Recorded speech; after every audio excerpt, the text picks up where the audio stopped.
Hello there, Chinook fans. We are back with some more Chinook baseball. Today, doing a little afternoon version of it. We're at Matsu to face the league leader, Matsu Miners. We last saw your Chinooks on Friday with a great win against the Anchorage Bucks. I am Cale Duarte, joined by my partner in crime, Ryan Beck. Ryan, a beautiful Sunday afternoon. How was your Sunday so far? It's been great. Got to go to church this morning and sleep in just a little bit, so I can't complain about that. And I get to go watch baseball. And it's a beautiful day. The sun's out. It's about 70, 75 degrees here in Matsu, Alaska, and you couldn't really ask for more up here. And that is certainly true. 70 degrees with a light sun, just a 10-mile-per-hour wind. It's a great day for some Chinook baseball. Speaking of your Chinooks, the lineup tonight, leading things off is the center fielder, Jeremy Johnson. Right behind him and playing right field is Levi Gilcrease. In the three-hole in the DH spot, it's Justin Gomez. Batting cleanup is Aaron Shackelford, but playing a little different today in left field. Batting fifth is the Australian-born second baseman Brandon Mitchie. Batting sixth and playing the hot corner is Luke Coffey. Playing first to batting seventh, Hayden Mixon.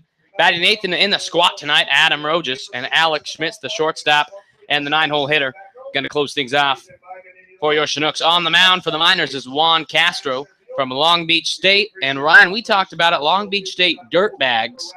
And the Dirtbag will be on the mound tonight. Sure, he's a great guy, but for right now, we only know him as a Dirtbag.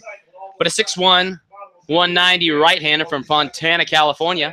Like I said, from Long Beach State. So we'll see the first time he's pitched tonight. This will be his first time in a Miners uniform on the mound. So we are definitely interested to see what he brings to the table. Now, Ryan, we saw after a little three-game stint from the Chinooks finally get back on track with two bombs from Shackelford and Brandon Mitchie. The offense kind of came alive. But what are you watching for in this team that we've lost to these Miners before, but we know we have their number and we can beat them? What are you looking for the Chinooks going to win? I think for the most part, pitching-wise, we do have them figured out. It's just got to be when the bats come alive and when we're going to start executing and making sure that when the bases are loaded and there's nobody out, we're getting everyone home and taking advantage of little mistakes made by the Miners defense. That's what we have to be looking for. Well, that's been one thing that's been frustrating to watch is how many runners left on base for the Chinooks. And that's been really the Achilles heel so far, but we'll look to change that tonight. Tonight, the Miners come in tied atop the standings after a double loss yesterday. They played a double header against the Anchorage Bucks yesterday, so they have a record of 10-6. That qualifies them for a tie in first place. Your Chinooks come in tied for second place with the Chugiak, with the Anchorage Glacier Pilots, as the Chinooks come in 7-8. So this matchup will be important to see if the Chinooks can get back to 500. And to lead things off from Auburn University in that leadoff hole for the first time this season, Jeremy Johnson. Jeremy Johnson at speedster on the base pass. So far in this season, hitting .273 in his last game, June 23rd against the Bucks, went 2 for 4 and came across to score once and had 2 steals. And now we're seeing Juan Castro, for the first time in a Miners uniform, comes inside for ball one. And like Ryan was saying, the Chinooks have had no problems scoring runs, but how many runners they could have scored is always the answered question because there's so many runners left on base, and Johnson takes the ball inside for ball two.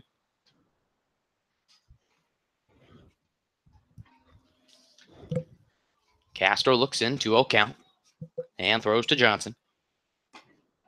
In there for strike one. This 4 p.m. game, Ryan, is messing with me a little bit. It is messing with me a little bit too, but an early bedtime tonight is not something I will not be grateful for. And an off day tomorrow. And Johnson, and that's a foul ball, just missed on the third base line. In the field tonight for the Miners, in the squad is Ryan Haug. Playing first base is the big Blake Benefield. In second base is Oscar Marchena.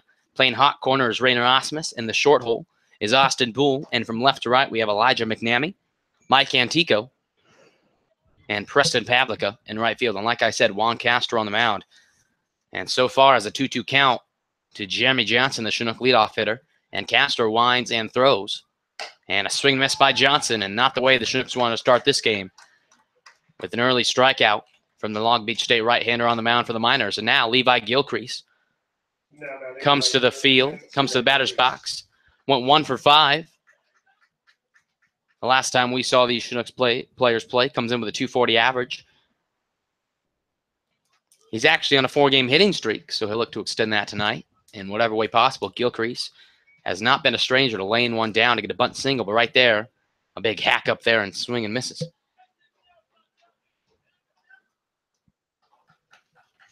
Yeah, Levi's definitely not afraid to take a big hack, but he's also definitely not shy about laying down the bunt either. Gilcrease, the definition of a team player, doing whatever it takes to get the job done as he looks that one in for Castro, strike two. Well, that's one thing I'm sure, Ryan, you've seen as your 18 years you've come up here, is just seeing that the players up here, that they really just, you kind of get those few players that are just really team-based and team-first mentality. And Gilcrease hits that to Bull at short, and Bull throws over to Bitterfield at first, and that's 2 outs. But to finish my thought, just to see in the team atmosphere is really something critical to a success, I feel. Absolutely. You have to have those players that are always going to be very team oriented, and if you don't have those, then the team won't ever be successful. The ones that unite all the members of the team are critical to being successful. And now Justin Gomez comes up with 2 outs. Gomez hitting 271 with 3 doubles to his name so far in his 14 games played. He takes that one outside for ball 1. And speaking of not shying away from hacking, that's Gomez. But when he gets a ride on one, it goes far. Has not been able to find one over the fence so far, but I'm sure one day as he has another big swing up there, it will not be too long before he finds his name in the home run box score. And now facing a 1-1 count after that big swing and a miss.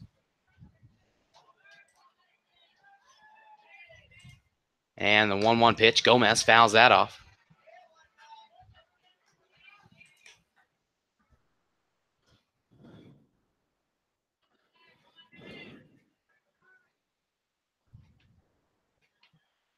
Castro now looking into Gomez with a 1-2 pitch. And 2 outs, top of the first. Castro throws to Gomez. And that one goes in, but just outside. And Ryan, once again, the Miners fans going to give their input on that call. Yeah, they seem to disagree a little bit with the umpire call there, and they can get pretty loud here at the stadium. That's for sure. And that one's down in the dirt for ball 3. Well, I don't think anything is quite like the scene we see at Anchorage when the Pilots are playing. No, the Pilots fans, they're a breed of their own. Yes, definitely. I mean, you add certain adult beverages to any situation, and it will make the fans section very rowdy. And Castro now looks into Gomez with a full count, 3-2 and 2 outs, top of the first. And Gomez lifts that into left field. That's going to be chased out there by McNamee, and McNamee is not going to be able to get to that as that ball is going to bounce foul. And Gomez, after a loud foul ball, will get another crack at a 3-2 pitch. And that's something a little different from our home of Lee Jordan Field, is a very big foul zone here at Mulcahy Stadium. A lot of room to cover there.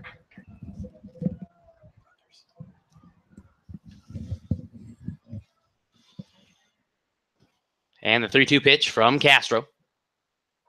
And Gomez hits that to Marchena at second. Marchena fields that, throws over to Benefield, and that's going to be it.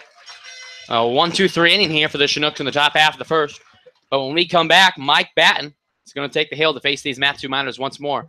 No runs or no hits as we head to the bottom of the first.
And as we come back in the bottom of the first, on the hill for your Chinooks tonight is Mike Batten from Southern Wesleyan University. Batten comes in with an 0-1 record and a 3.27 ERA in 3 games pitched. His last 2 outings have been against these same minors in his first 2 starts for the Chinooks this season. But in those 2 outings, pitched a full 10 innings pitched and gave up 2 runs and 6 hits combined. And now he faces Quinn Cotton, who's at the plate tonight. And after that ball, a 1-0 count. And now the pitch. Outside ball 2. The lineup tonight for the Miners, Quinn Cotton, who you're seeing right now, leading things off. Behind him is Mike Antico. And the third hole is Blake Benefield. Batting fourth and cleaning up is Preston Pavlica. As Cotton hits that over to Coffey, but that ball's going to bounce foul. Elijah McNamee in the 5 hole. Batting 6th is Oscar Marchena playing second base. Batting 7th and in the squat tonight is Ryan Haug. And batting 8th, playing third, Rainer Osmus. And Austin Boole, the shortstop, going to rain things out in the 9 hole. Batten has a 2-1 count now to the DH, Quinn Cotton. Quinn Cotton from Grand Canyon University down in Phoenix, Arizona, home of the best school in America. Well, they don't need to know where I'm from. As Batten is up high, ball 3. I am from Grand Canyon University, so I am biased towards the premier Christian institution of the state of Arizona. Batten, the 3-1 pitch. And Cotton hits that in the left field, and that's going to be a leadoff single for the Miners. And these Miners can put up runs in a hurry. And we'll see Batten only gave up 6 hits in 10 innings pitched against these Miners. And we'll see if he can get out of a leadoff single given up to Quinn Cotton. Mike Antico, the center fielder, now up for the Miners with a runner on first and nobody out in the bottom half of the first.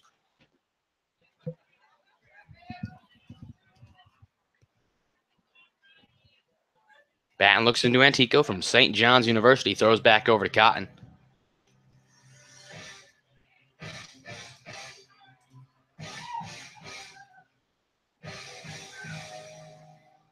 And Batten looks into Antico. With Cotton taking his lead off first. Nobody out here, bottom of the first.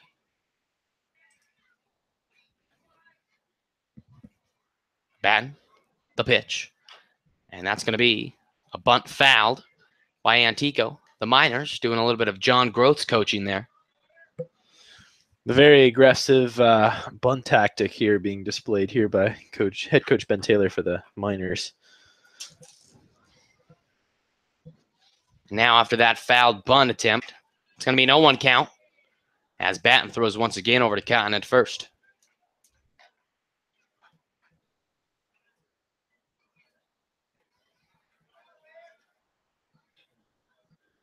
Batten the 0-1 pitch to Antico at the plate. And a swing and a miss, but that gets away from Rojas. And Cotton is going to make his way over to second after that pass ball. And now there's an 0-2 pitch coming up to Mike Antico at the plate, but now Quinn Cotton stands in scoring position with nobody out in the bottom of the first.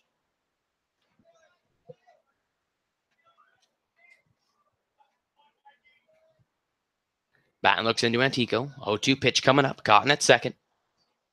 Batten, the pitch. And a swing and a miss by Antico, and Batten has one out now in the bottom of the first with the runner on second.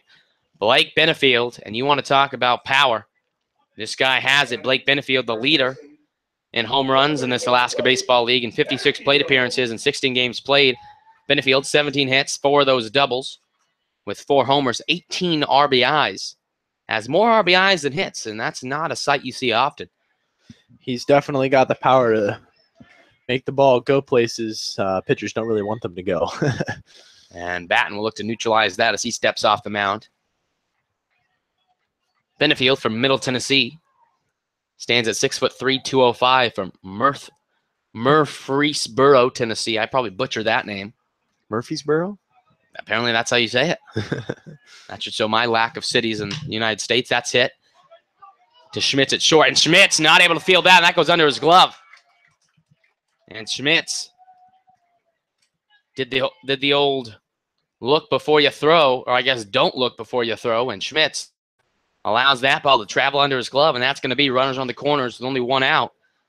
As the GCU right fielder, Preston Pavlica, makes his way to the plate.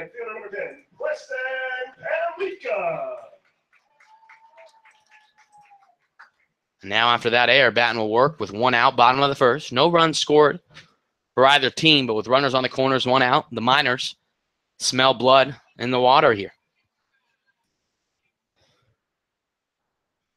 Batten looks in.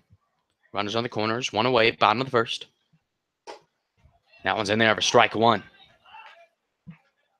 In the field tonight for your Chinooks, behind the plate, Adam Rojas. At first base, Hayden Mixon. Brandon Mitchie controlling second base. At the hot corner, third base, Luke Coffey. Playing short, Alex Schmitz. In left field is the usual shortstop, Aaron Shackelford. Jeremy Johnson patrolling center field, and Levi Gilcrease playing right. As Batten throws over to Benefield at first, nothing going on. Batten, the 0-1 pitch coming up now to Pavlica.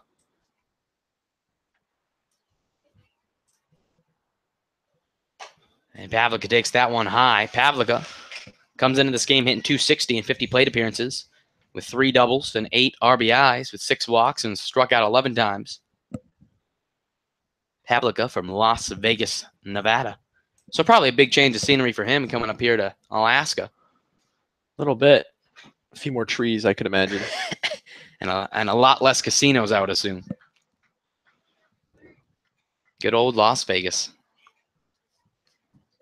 Batten faces the Las Vegas native on a 1-1 count coming up. And the pitch. And Pavlica hits that to Schmitz at short. Schmitz has to field that and hurry. The throw over to Mixon, and that's going to be an infield single for Pavlica as Cotton comes home to score. And the Miners are on the board first with a 1-0 lead. Runners on first and second with only one out, so they're not done yet. As Elijah McNamee comes to the plate for the Miners. McNamee from Mississippi State University. Now batting your fielder number 21, Elijah McNamee. McNamee, only 24 plate appearances so far as his team, Mississippi State, went pretty far in the college baseball playoffs, but ultimately fell short. And I bet the Miners are glad to have his services available now. As Batten misses low and outside for ball one.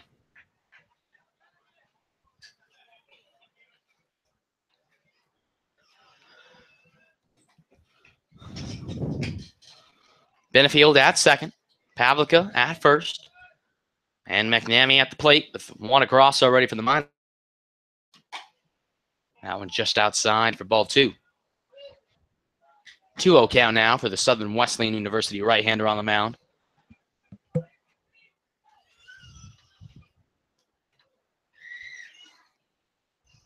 Batten looks in, 2-0 pitch. And that's up high, ball three, and Batten in danger of walking the bases loaded here. As he'll definitely look to find the strike zone as he gets his calls from Adam Rojas, the Judson University catcher who's in the dish tonight.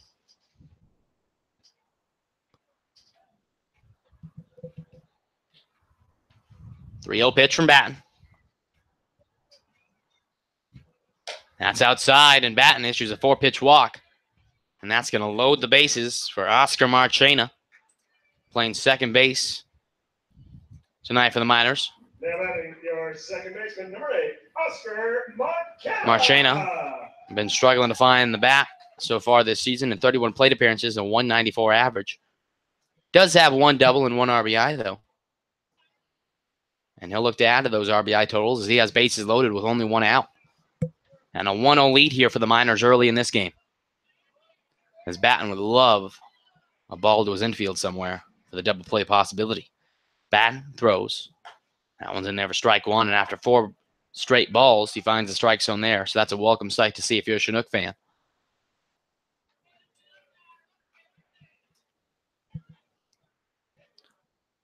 Oh, 1 pitch now coming from Batten.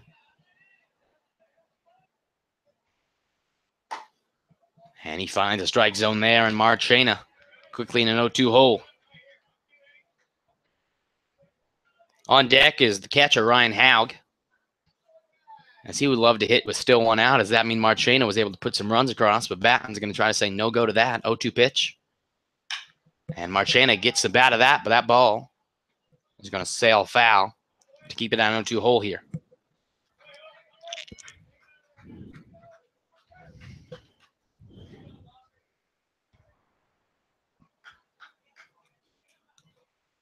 Oh, 2 pitch coming up for the Chinook right-hander. Bases loaded. 1 away, bottom of the first. That one stays outside for a ball 1. Marchena thought about it, but held off at the last moment, and a good call by the second baseman at the plate. 1-2 pitch to the minor second baseman from Batten. Throws. And that one misses the strike zone there for ball 2 to even up the count 2-2. Marchena being very patient there at the plate, as he has the last 2 pitches have been ones you certainly wouldn't blame him for biting, but he has been able to lay off so far. 2-2 pitch coming from Batten, bases loaded, 1 away, bottom of the first. 1-0 lead for the Miners so far. And Marchena going a little early there. And now Benefield stuck in. He's going to get thrown out. The throw to Schmitz, and safe is the call at third, as Schmitz thought he tagged him.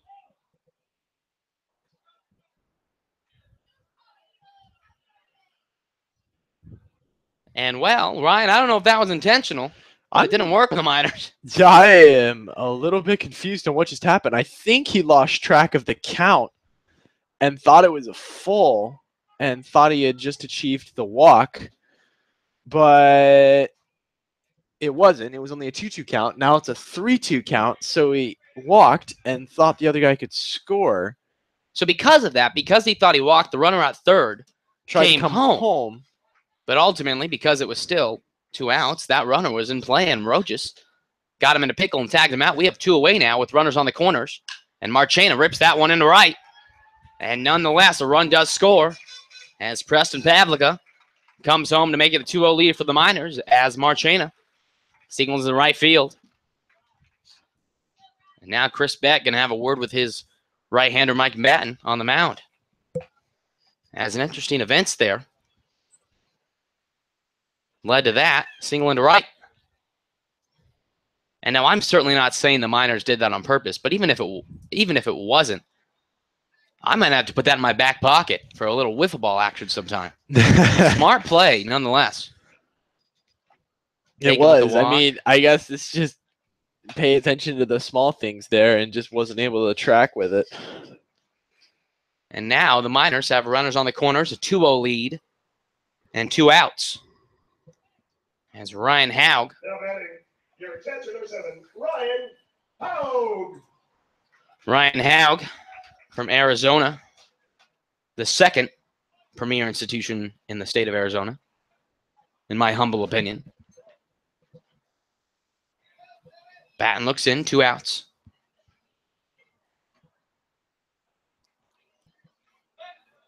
Batten throws over to Marchena at first. He slides in safely. McNamee stands at third, Marchena at first. And 2-0 is the score here in the bottom half of the first in favor of the Miners. Batten looks in, 2 outs. And the pitch. That one's inside. But Haug was able to lay off there for a ball 1.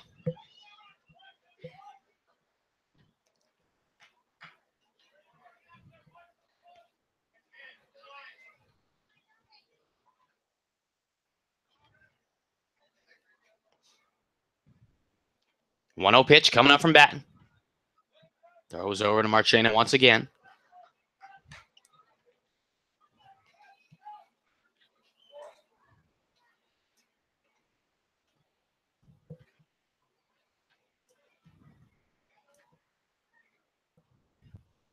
One 0 pitch. In there for strike 1.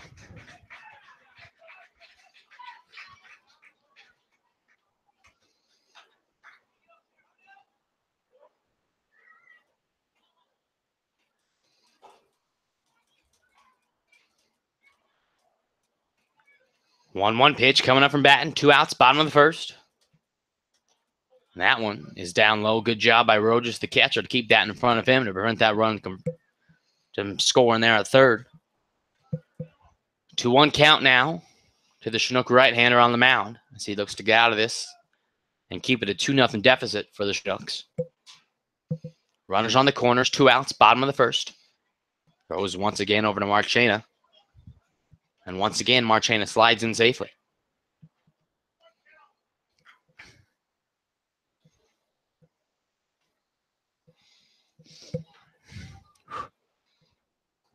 Two-one pitch coming from Batten here. That one's popped up, but Sales foul behind us.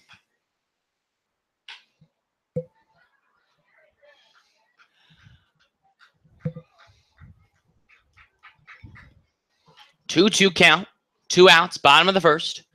2-0 lead for the Miners with runners on the corners here. Mike Batten on the hill for your Chinooks. Looking to get out of this on 1 pitch here for strike 3. Ryan Haug at the plate. Mike Batten on the mound. 2-2 pitch, 2 outs, bottom of the first. Batten winds, sets, and throws. That's inside, and that hits Haug on the upper shoulder, and that's going to make it. Base is loaded now, and I bet that one's going to sting for a little bit. Yeah, just a little bit. It definitely, you could hear it all the way up here, and made a nice resounding smack. I think it may have connected with the pad, which is kind of what it sounded like, but maybe not. Maybe now there's a nice, good little bruise there. And if a run scores, he'll gladly take that as a battle scar. Rainer Osmus, the Miner third baseman, now comes to the plate with bases loaded and 2 outs. And a swing and a miss by Osmus. Strike 1.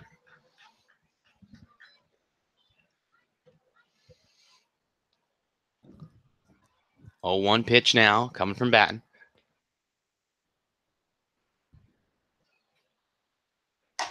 In there for strike 2, and now Osmus. A quick 0-2 hole. We'll have to protect the plate now. Bases loaded, 2 outs, 2-0 lead already for the Miners. Bottom of the first. 0-2 count. As Batten on the mound. Looks to get out of this inning. 0-2 pitch, 2 outs. And Osmus taps that one foul. And we're going to do that 0-2 pitch once more.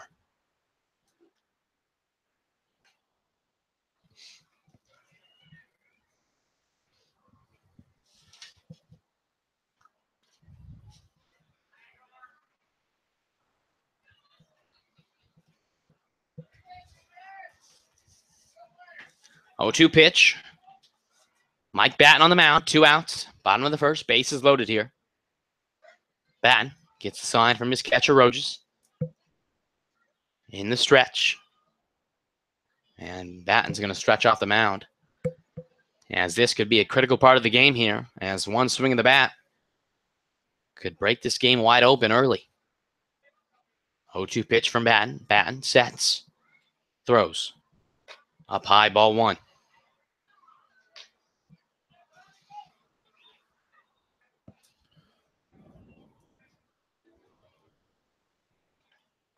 One-two count. After Osman took that ball high. 2 outs, bottom of the first, bases loaded. 1-2 pitch from Batten. And they're going to say Osman went, and Batten gets the critical strikeout there. And after 3 hits, the Miners plate 2. And when we come back, the top half of the second, your Chinooks have some work to do as they're down 2-0 as we head to the top half of the second.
And we're back here in the top of the second. Aaron Shackelford going to lead things off. Leading off the Chinooks second left field number 8, Aaron Shackelford.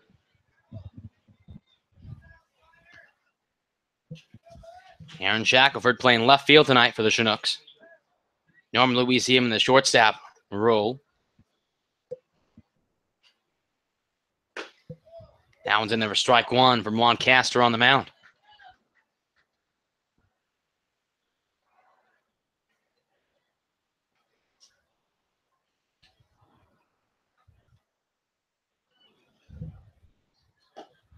And they have a strike two in Shackelford.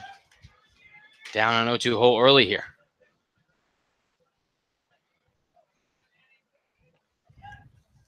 I think this is the first time I've ever seen Shackelford play left field. I didn't know he could actually play that position. It was a surprising surprise. It was a surprise to see him in the box lineup in left field, and that one's going to sail foul, so we'll have an 0-2 hole again.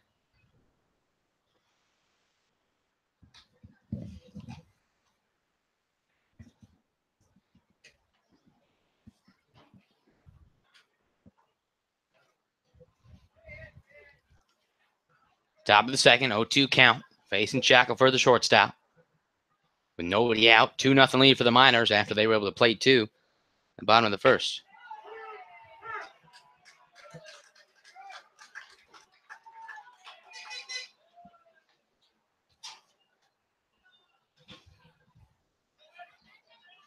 Now batting second baseman number 9, Brandon Mitchie. Brandon Mitchie now comes to the plate with the one out in the top of the second. That one's outside, ball one.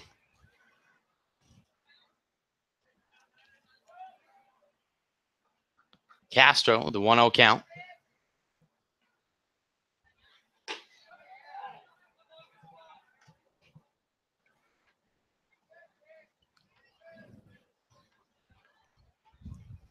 Two-0 pitch coming up from Castro. And they have a strike one to the Chinooks second baseman at the plate. Luke Coffey on deck for your Chinooks. Top of the second, one out, 2-1 count, 2-0 lead for the Miners. Outside, ball three, and Mitchie, who had a 2-run shot on Friday, will have a hitter's count of 3-1. Castro delivers the 3-1 pitch. And Mitchie ropes that one down right field with that one. He's going to just tail spin to foul territory. And that's going to put this count full.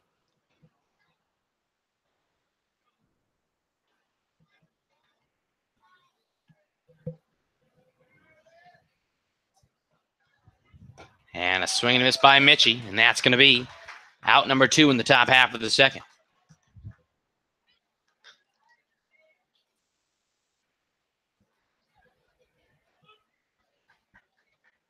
Now batting third baseman number 30, Luke Coffey. Luke Coffey now up for the Chinooks here with two outs, nobody on, top half of the second. Castro looks in, getting the calls from his catcher, Ryan Haug, and throws inside to Coffey for ball one.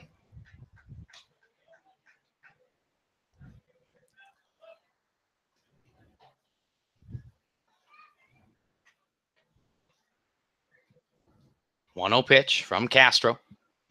And Coffey once again loses grip of that bat on that swing and a miss. This is almost becoming a regular thing for Coffey. About once a game, he's losing the bat, and it just goes flying. Well, we're going to have to start putting that in the stat box here. I even think the bat boy down there, Ty Beck, is just having the pine tar stick handy for whenever he comes to the plate. As Coffey will once again grip his bat. 1-1 count. Coffey, one of the few people in this league that uses no batting gloves. So that extra pine tar isn't needed. Now it's a 1-1 count, 2 outs, top half of the second. And the Chinooks down 2-0 with Juan Castro on the mound. Castro, the 1-1 pitch. And a swing and miss by Coffey. Held onto that bat that time.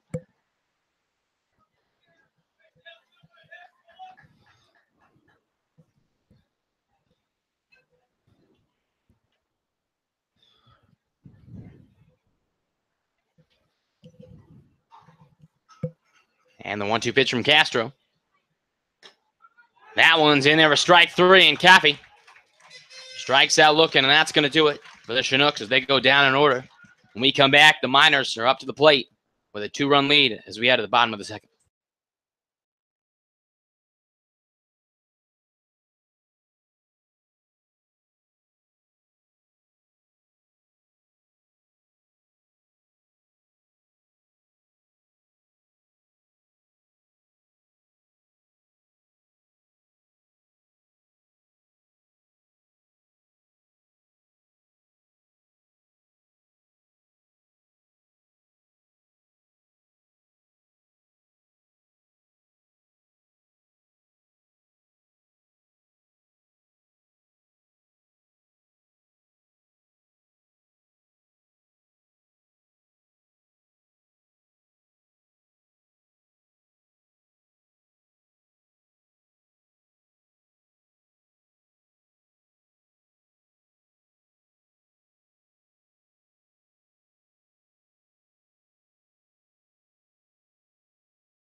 Bottom of the second here at Herman Brothers Field. Miners have a 2-0 lead over your Chinooks as Austin Boole steps to the plate, the 9-hole hitter tonight for the Miners. Miners have a 2-0 lead over the Chinooks.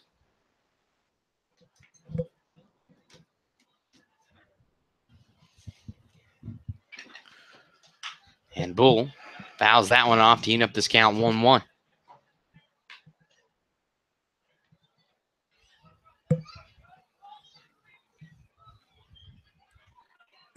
Top of the order on deck for the Miners. 1-1 pitch from Batten. Outside, ball 2.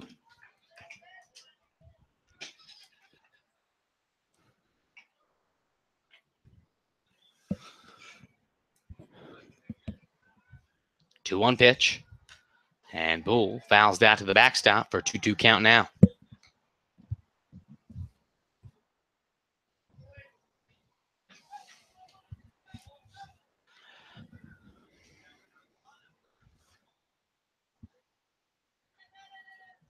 Two pitch from Batten. And that ball bounces foul and skips away from Rojas, but nothing doing on the base pass as there's nobody on. This count full now with nobody out. Bottom half of the second, 2-0 lead for the Miners.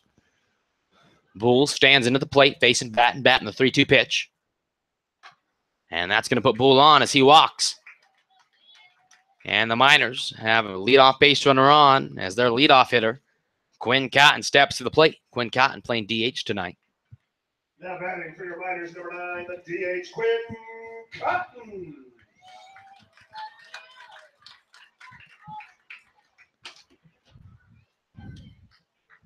Quinn Cotton single to left field to start things off for the Miners in the bottom half of the first.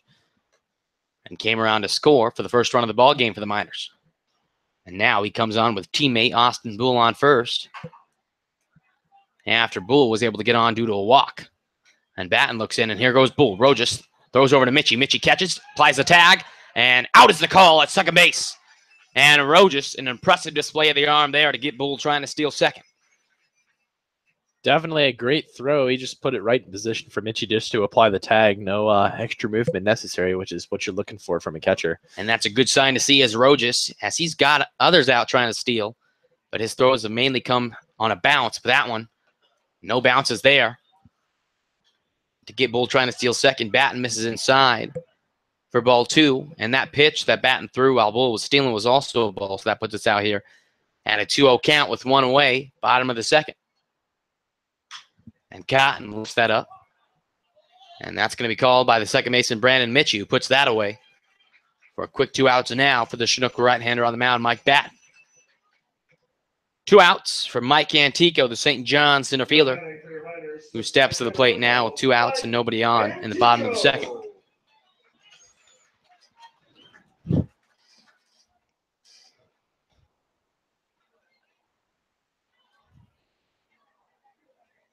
Batten sets and throws. Puts that one in there for a nice strike one.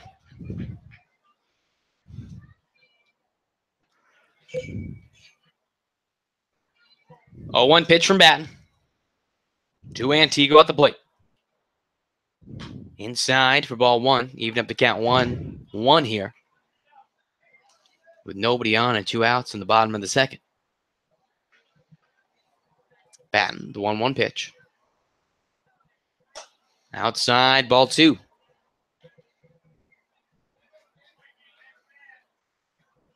2-1 pitch now for the minor center fielder at the plate. 2-1. And Batten was not able to get that curveball to break enough, and that hung outside to make it a hitter's count of 3-1 for Mike Antico at the plate. 3-1 pitch. And that one's fouled off by Antico to load the count full 3-2.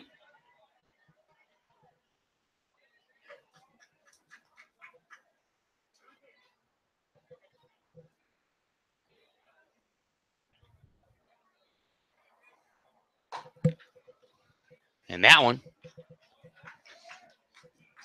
missed for ball 4 as Rojas was walking off the field as he thought that one was strike 3.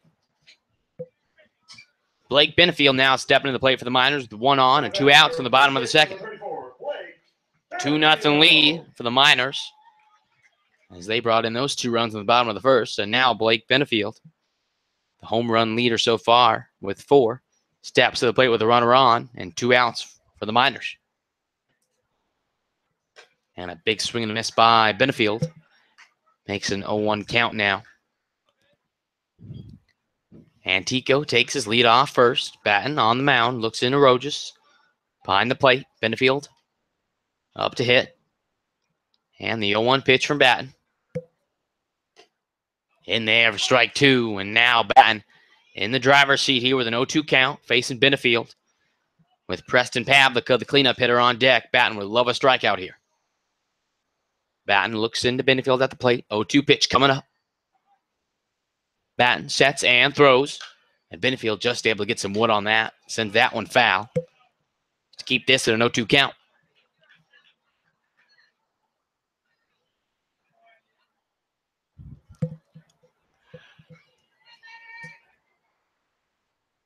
Two outs, bottom of the second. 2-0 lead for the Miners with an 0-2 count. For Blake Benefield at the plate. Batten throws. In there for strike 3. And Batten rings up Benefield. And that's going to do things through 2. The Miners have a 2-0 lead, but we head to the top of the third. And your Chinooks get ready to take their third hacks of the game. We'll be back.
Top of the third now.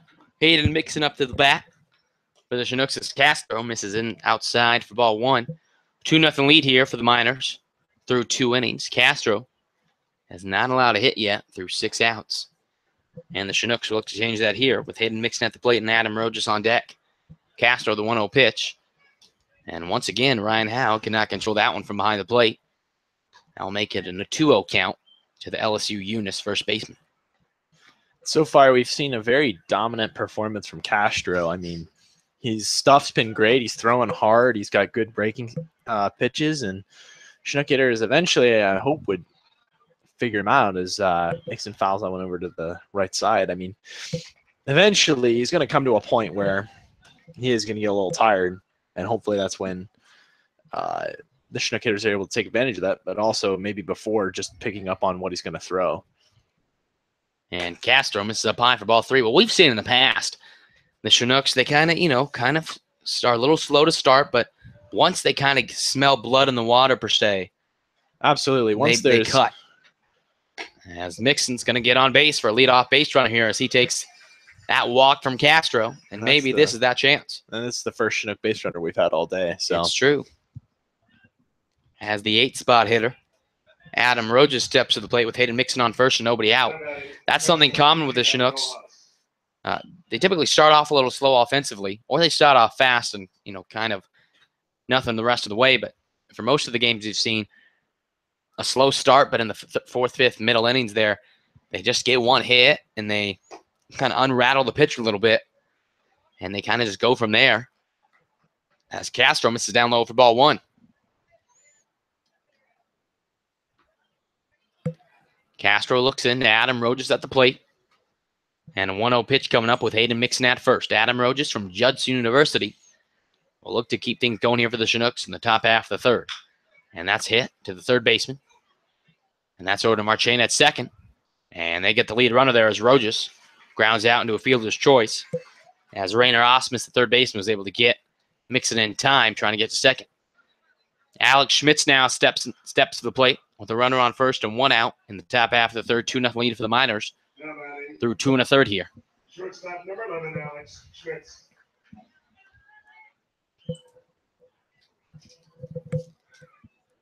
Schmitz will look to get things going here with 1 out and a runner on for the Chinooks.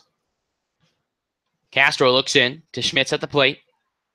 Outside for ball 1. Good job by Howe, able to reach that one.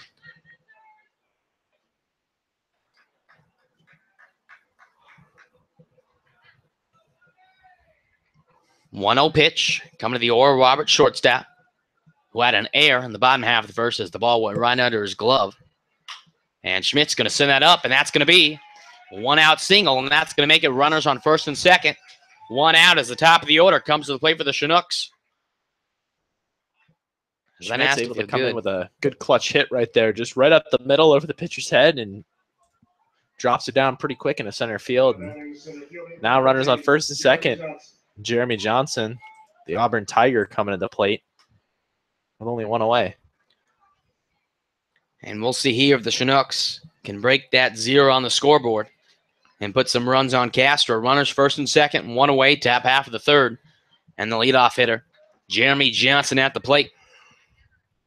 Johnson struck out swinging in his first at-bat to lead things off in this game. But we'll look for a different tune here in his second at-bat against Castro. And like Ryan was saying, Castro has good stuff. And this is his first time just pitching. So just in terms of pitching, the Miners have the slight edges. This is their 3rd time seeing Mike Batten, the Chinook starter. And this is the first time Juan Castro has come into the whole league.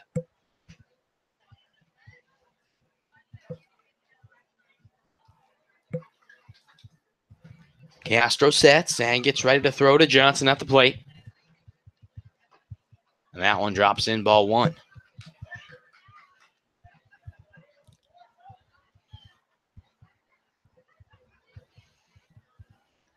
One 1-0 pitch to the Auburn Tiger at the plate.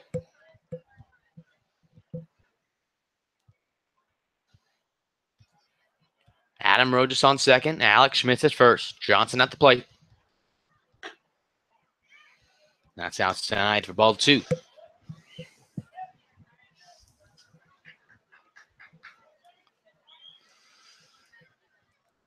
just from watching Castro a little bit, he's a little bit of almost a little bit of a quick pitcher. As soon as they're in the box, he's getting his sign and starting his wind up. And it seems that after slowing down, like Johnson just did, he just called timeout. It's trying to throw him off his groove just a little bit.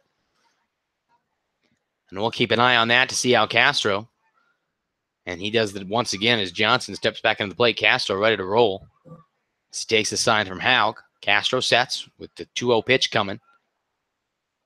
That's down low for ball 3. And Ryan, this might be the chance where the Chinooks are able to rattle Castro on the mound. This is a big opportunity, and right now it looks like the Miners pitching coach is going to come out and have a word with Castro, probably just try and calm him down. Yeah, it's still early in this game. Only the top of the third with 1 out. And we're going to have a quick mound visit. From noon to 10 p.m. at the Mugshot Saloon. This inspiring annual fundraiser was created in honor of Marilyn Anderson, late life of Mugshot Saloon and Tailgater Sports Bar owner Ted Anderson, commemorating her lifetime commitment to helping those in need. The proceeds of this year's event will be donated to the family of 13-year-old Lucas Dinsmore, who's currently battling his second fight against lymphoma.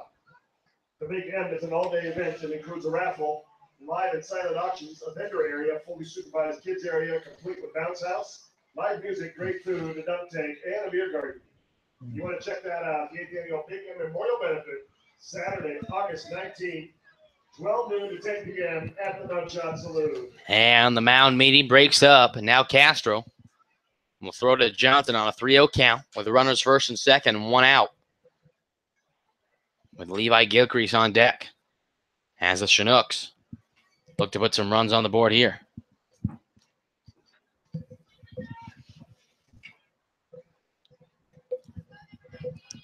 And the 3-0 pitch from Castro.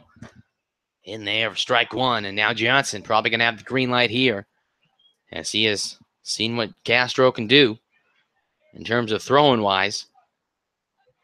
And now a 3-1 hitter's count to Johnson. And Castro looks in. Runners first and second. 1 out. Now it's in the dirt. And that's going to be a bases loaded situation now for the Chinooks after Johnson walks. And Levi Gilcrease, the Baylor Bear, steps to the plate. Bases loaded. 1 out. Miners with 2 outs. It'll be interesting to see what Levi can do here. We know he's a little bit overdue for a clutch hit here. Or definitely been fun to watch him. He's connected well with a few, just right. He has a lot of pop in that bat. He has a lot of pop. He's not a giant. He's not a big guy either. 5'11", 6 foot. Yeah, he swings the bat hard, and he's fast and loves to play baseball. And that one's right over to the third baseman, and Gilcrease going to have to try to leg this one out. And safe is the call. And a run does score as Johnson is thrown out at second, but Gilcrease hit that to the third baseman, Osmus. Osmus, a great play over there at third. And he threw over to Marchena at second to get the force out at second. Adam Rojas came across to score. And now we're going to have a visit by the manager, probably to talk about. I'm assuming it looked right after the crack of it. It looked like Osmus caught that. Yeah, it looked like he caught it in air, which would have definitely been a double play in the inning. As Rojas was charging already home. And now they're going to have a mound meeting. And Chinooks fans, this could be critical. And if this is called an out, I would have to assume Rojas is going to be called back to third, or a double play would be issued. And let's see what the umpires. Right now as it stands, 2 outs, runners on the corners. Adam Rojas did come home. And the umpires are going to say it's safe anyway.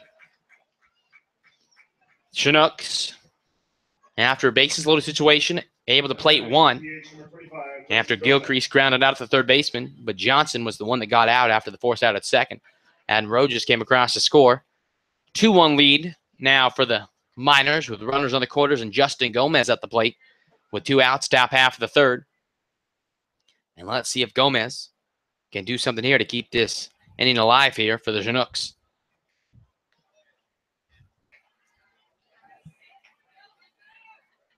And the pitch to Gomez. Gomez watches that breaking ball come in for strike 1.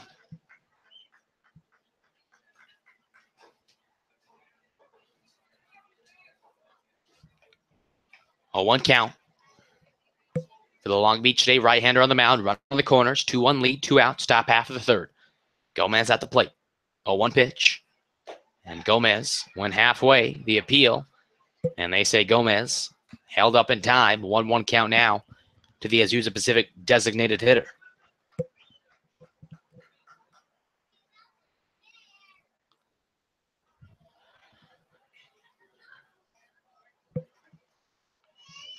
One pitch. And a big swing and a miss by Gomez, but came up with air there. And he'll have to protect as he has a 1-2 count. With Castro on the mound here. Aaron Shackford on deck. Alex Schmitz at third. Levi Gilcrease at first. And Justin Gomez at the plate with Juan Castro on the mound. Castro, the 1-2 count. Sets and throws. And a swing and a miss by Gomez. And that's it here for the Chinooks. Top half of the third.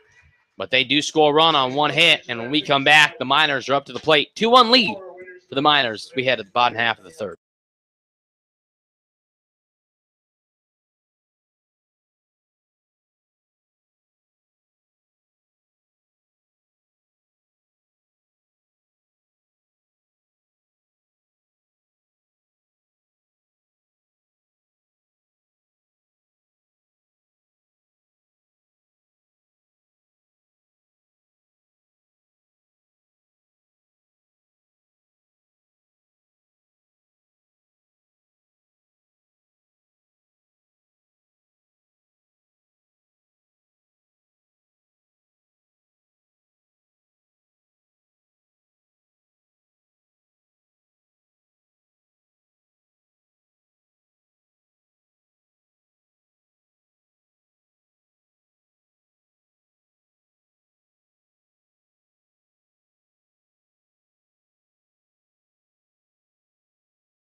And we're back with Pavlica at the plate.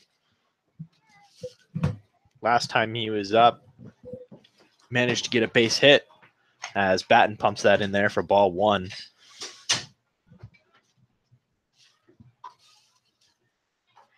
It's been interesting to see lately on the past couple times how many people have actually Butcher's last name is Pavlica grounds that to Schmitz, and Schmitz not able to handle that, tried to barehand it, but that is the second time a ball has gotten by him, and Pavlica is now aboard.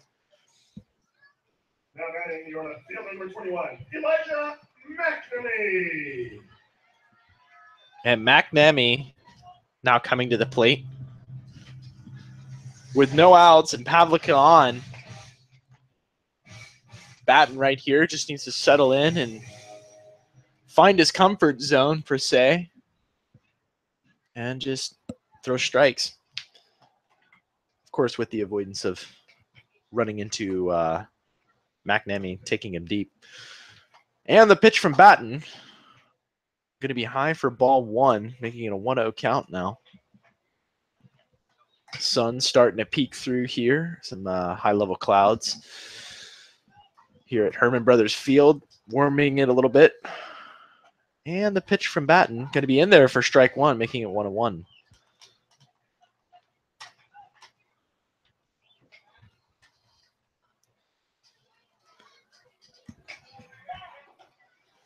Timeout called by McNamee.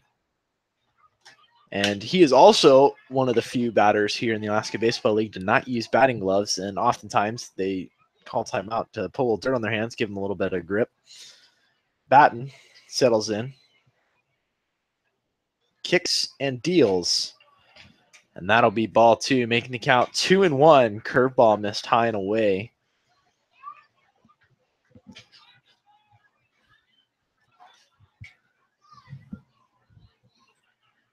Something that I'm sure all our viewers would like to know about Mike Batten, and Batten puts that one in the outside corner for ball 3, making it a hitter's count of 3-1.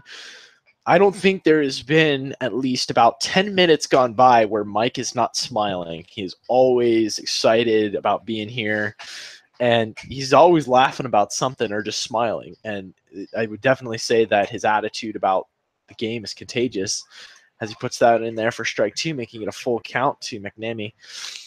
And it's definitely fun. He's been challenged by a couple of the guys to see how long he could go without not smiling. And so far, the longest has only been about 10 minutes. And it's been great to get to experience that and get to hang out with them. So I'm definitely looking forward to the rest of the season as McNamee fouls that off to the right side. It's always good when your teammates are enthusiastic about playing the game or even just being there.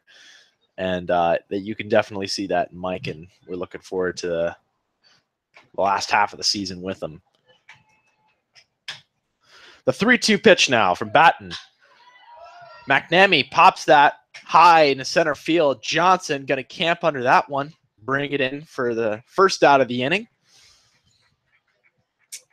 And Pavlica will trot back to first base. And now Oscar Marchena will come to the plate. Oscar so far second baseman number 8, Oscar Marchena. It was struggling a little bit to find his hitting power again, but last inning we saw the kind of forgot what count it was, and on a 2-2 pitch thought he walked, and it only made it 3-2, but then came back later in the count and ripped a nice base hit into right field, scoring another run as Batten pumps that in there for strike 1. It just goes to show that even in all hitters up here in this league can be pretty lethal in a sense, and we don't want to. It's never a good idea to underestimate them.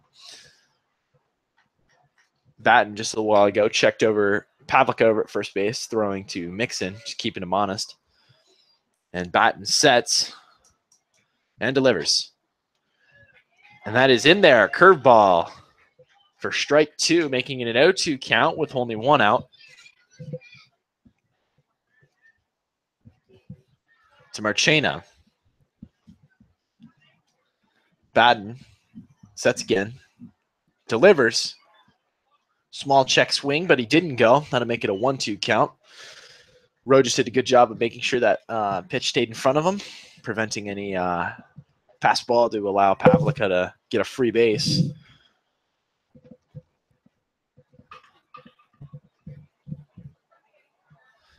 And the 1-2 from Batten gets him. And Marchena heads back to the dugout after a swinging strikeout there. And Ryan Haug is going to come up to the plate, the catcher. Your catcher number 7, Ryan Haug. And Haug definitely, at least on the catcher side of things, impressive to watch as he has an absolute cannon for an arm. And that has thrown out quite a few base runners, even for us. And watching that has been impressive just in the sense of liking baseball. Batten gets a sign from Rojas, sets, and delivers. And he ropes that into right field. And Gilcrease is going to come down with it, making the 3rd out of the inning. And when we come back, it'll be the top of the 4th inning with your Chinooks coming to the plate.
And we're back with more Chinooks baseball.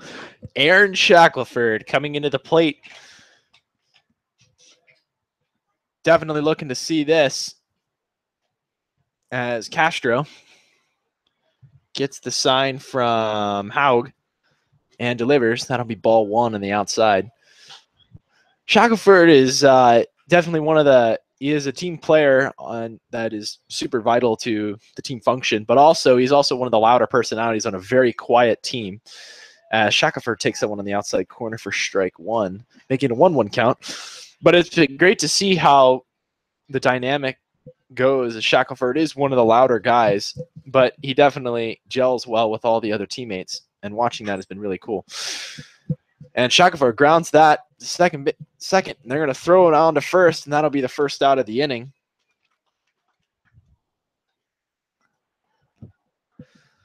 And Brandon Mitchie, the Australian native, is now coming to the plate with one away here in the top of the fourth. The Miners lead 2-1 right now on 4 hits and no errors. And Mitchie takes that in for ball one on the inside corner, making it a 1-0 count.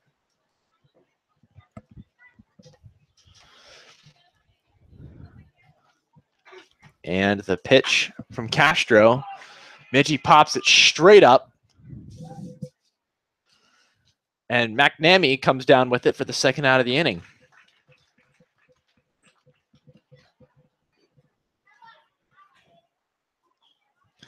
And now stepping to the plate is Luke Coffey, who last inning and is this is about the third pitch of the at-bat. Swung at a pitch. It was the first strike he had in his count and lost the bat and went all the way back to the Chinooks dugout, which is a very considerable distance, at least at Herman Brothers Field, which has one of the bigger foul territory areas. And the pitch from Castro going to be inside to Coffey, taking it for ball one. Number 30, third baseman, Luke Coffey.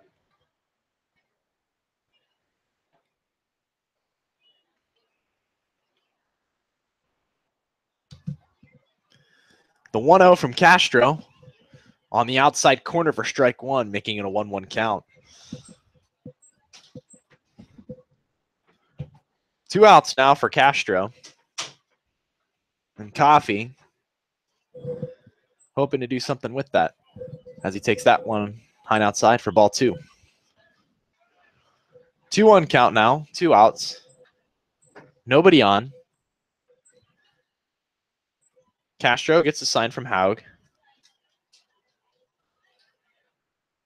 Kicks and delivers. Inside again for ball 3. Just missing with that curveball there. As we've said before, Castro definitely has some good stuff. Good speed, and his breaking pitches are definitely moving a little bit. And Coffey takes that for ball 4. As he goes down to first base. And Hayden Mixon first baseman, number 21, Hayden Mixon, will be coming to the plate.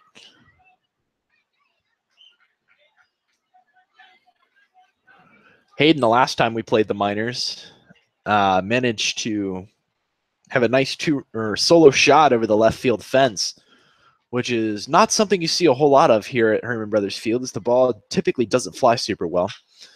And Mixon grounds out to short, and they'll throw on to second at the end of the inning. And when we come back, we'll be at the bottom of the 4th inning with the Miners coming to hit. Stay tuned for more Chinooks baseball.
And as we come back in the bottom of the fourth, first off, Ryan, thank you for taking over, leading the ship here in the captain's chair.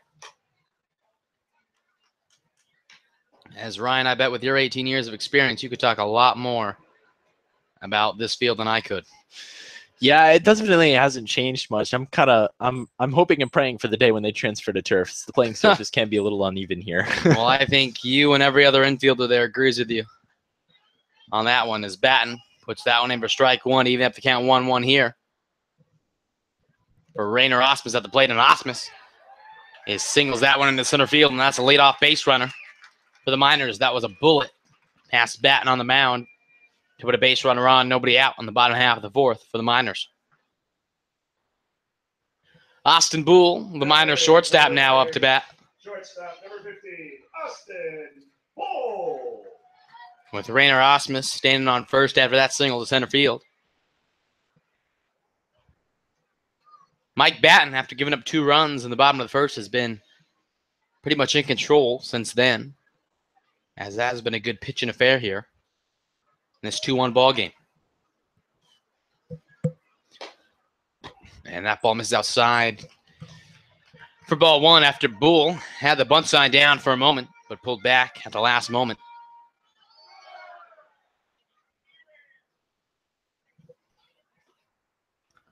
One 0 count now to the Miners shortstop as Batten throws over to first.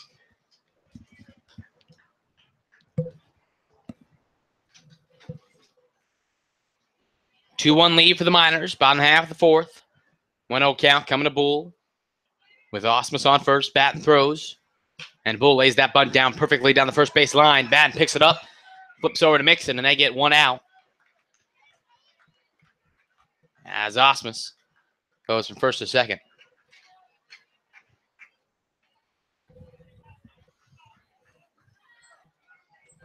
Now batting for your Miners, that designated hitter. Top of the order now for the Miners.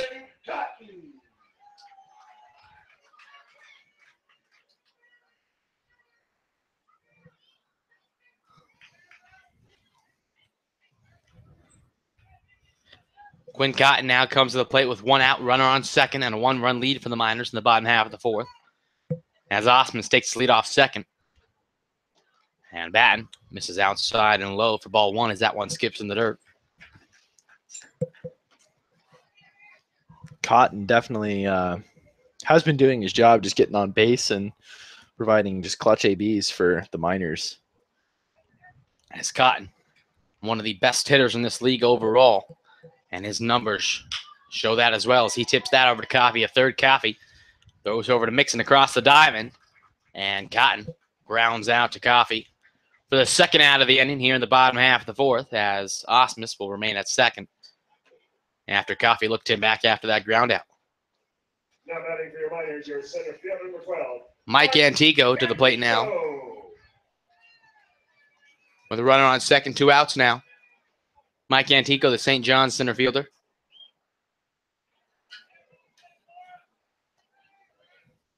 Batten looks in, runner on second, 2 outs. And throws. That's outside for ball one. Batten just a little bit different today. I mean, usually he's coming out first pitch strikes, and today it's been kind of the opposite of that. Just, you know, he's out with the ball and he'll eventually battle back, but his pitch count's definitely going to be up there because of that. And that one's in there, strike one. Well, like we talked about in his last few outings, Batten does not give up in pitch counts and does not give up in on any hitter at all. As if he falls behind, he finds a way to battle back. And let's see if he can do that. Has an even count of 1-1 after the first pitch ball missed, and put that one in there for strike one. And that one's hit to Mitchie at second. Mitchie fields that. Over to Mixon at first, and that was an errant throw by Mitchie. And Mitchie, just a lapse of judgment over there at second base. And now there's going to be runners on the corners, 2 outs, as Mitchie had all the time in the world. But was Aaron over there with that throw, and that's going to make it. Runners on the corners, 2 outs, bottom of the fourth. Number 34, first baseman, Blake Benefield. Blake Benefield up now. The power hitting first baseman for the Miners. Runners on the corners, 2 outs, bottom of the fourth, 2-1 lead for the Miners. Batten throws. And a swing and miss by Benefield for strike one.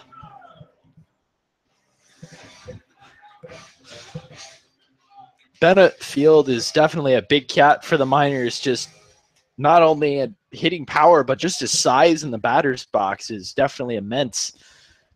So he's definitely a presence out there at the plate. Absolutely. As Batten throws over to Antico at first. And some light warming up down there on the Chinook bullpen. And same with the Miners. So I have to assume Batten's pitch count's getting up there a little bit, as Ryan, you were alluding to just moments ago. And Benefield fouls that off for an 0-2 hole. It seems like Batten definitely attacks these middle-of-the-order hitters for the Miners and definitely makes them do all the work. As Batten calls for a new ball here from the umpire. It's fascinating to just look in the mind of a pitcher. I mean, the difference between a centimeter of where their foot placement could mean success or failure. Absolutely. It's a game of inches here with definitely baseball, and you know, mechanics are everything, and if you're not able to execute the fundamentals, it's not going to go well for you. As Antico able to steal second there after Batten. No, they're going to say he went for a strike three call, and a rather late call there. And we're not going to go yet. We're going to figure out what happened. As it looked like Benefield checked his swing, and it looked like they were going to say he held up, but nonetheless, they're going to say Benefield went, and that's going to do it for us. Through 4, 2-1 lead for the Miners as your Chinooks come to the plate in the top half of the fifth. We'll be back.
Adam Rojas up to the plate now in the top half of the fifth.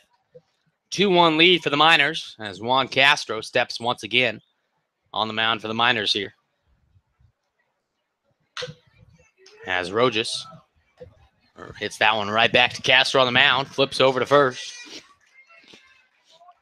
And that's one away in the top half of the fifth. Alex Schmitz now, the 9-hole hitter, steps to the plate.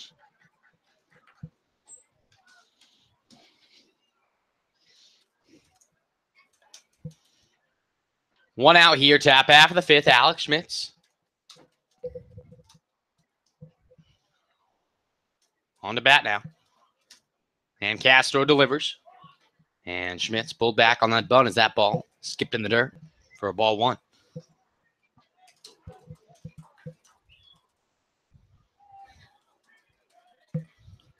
One out, top half of the fifth, 2-1 lead for the Miners. 1-0 count coming from Castro on the mound here to Schmitz at the plate. And Schmitz had the bunt down, but pulled back and looked that one in there for strike one. And we have a 1-1 count now with one away. Top of the order on deck as Jeremy Johnson gets warmed up there in the on-deck circle. The 1-1 pitch to Schmitz at the plate. And Schmitz right back to Castro. And Castro with an athletic display there as he reached up there and grabbed that one. And flipped over to Benefield at first. And that's 2 outs now as Castro fields back-to-back groundouts for 2 outs.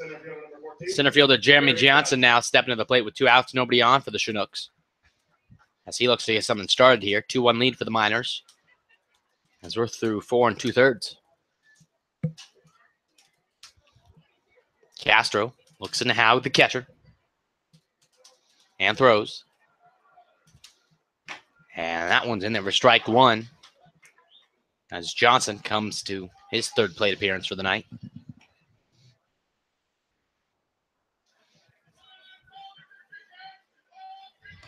A 1 pitch.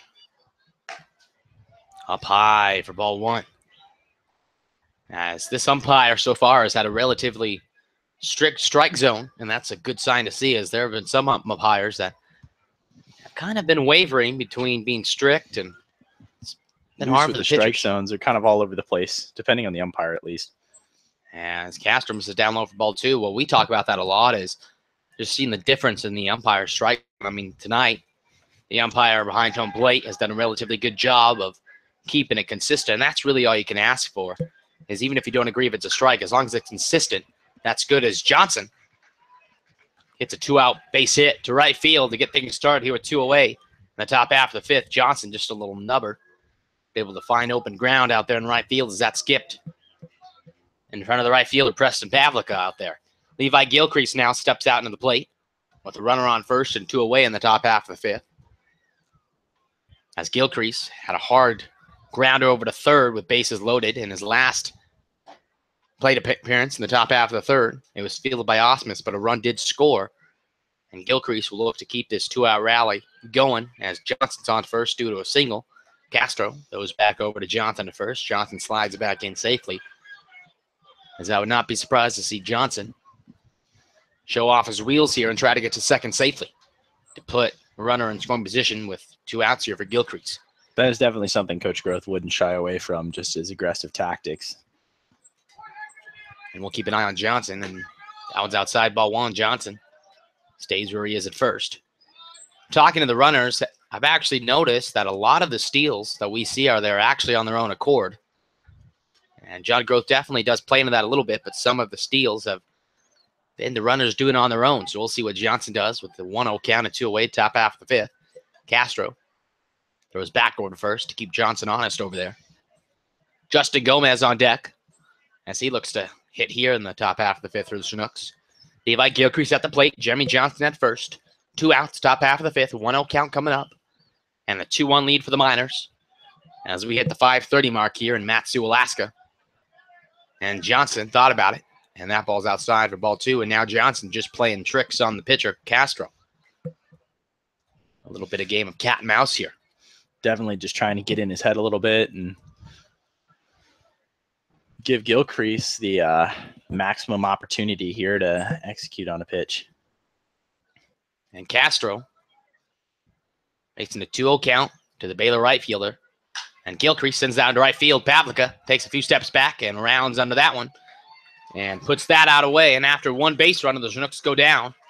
But when we come back, the Miners have a 2-1 lead as we head to the bottom half of the 5th. We'll be back shortly.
Leading off the Miners fifth. And as we come to the bottom half of the fifth, Preston Pavlica going to lead things off here for the Miners as they have a 2-1 lead. Mike Batten once again on the mound.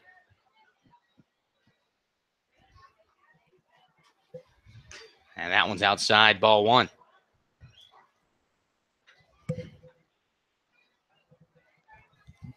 Batten, 1-0 pitch.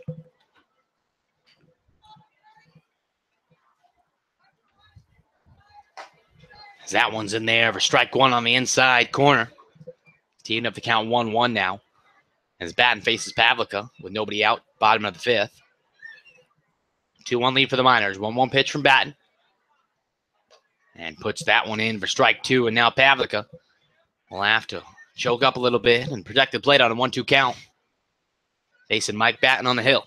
Batten takes his sign from Rojas behind the plate. Walks in, throws the 1-2 pitch. And a swing and a miss by Pavlica, but that gets away from Rojas. Rojas going to have to hurry. Rojas throws from his knees, but Pavlica able to jog out, or should I say hustle out. A drop third strike to put a base runner on for the Miners. And the Chinooks get an unlucky bounce there as Rojas was not able to hold on to that one. That's put a runner on with nobody out. Now batting for your Miners, left fielder number 21, Elijah. Left fielder Elijah McNamee. Coming to the plate with a runner on and nobody out. In the bottom of the fifth, 2-1 lead for the Miners. As the Chinooks have a right-hander warming up. And we'll see how long Batten's leash is here. With a runner on, nobody out. And there goes Pavlica. Rojas up. Throws down to Mitchie at second. Mitchie applies the tag, but not able to hold on. And Pavlica steals second there. As Rojas was up in a hurry. But the throw was just a little to the outside, and Mitchie did all he could, but not able to hold on there.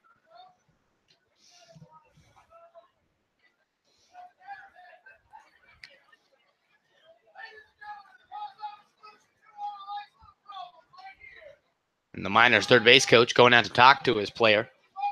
Pavlica, who stands at second, not really sure why. I think the way he came into the bag was, I think he might have hit his arm a little bit. Probably just going there to his protocol, check up on him. We sure hope Pavlica is okay no matter what. As now, McNamee has an 0-1 count with a runner on second in scoring position. 2-1 lead for the Miners. And McNamee swings and fouls that one off behind the Miners' dugout on the right field line. 2-2 count now, or should I say an 0-2 count. Pavlica at second after being able to steal that base moments ago. And McNamee at the plate with an 0-2 hole facing the right-hander Batten. And McNamee going to call the timeout in the batter's box. Regrip his bat and get ready for the 0-2 count. Coming from the Southern Wesleyan University right-hander Mike Batten on the hill. Batten sets. And throws. That one's down in the dirt for ball one. 1-2 count now. The Mississippi State outfielder.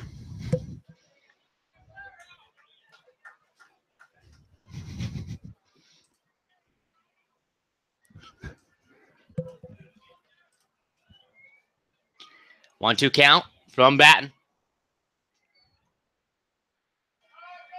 And Batten steps off.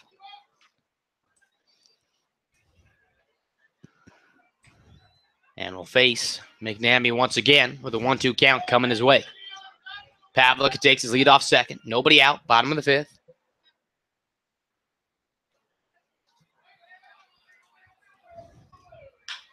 And that's hit to Coffey at third. Coffey fields that one. Watches Pavlica back to second. Throws over to Mixon. And McNamee grounds out to first. And that's one out now. In the bottom of the fifth. Now batting for your Miners, second baseman number 8, Oscar Marchena. Oscar Marchena up to the plate.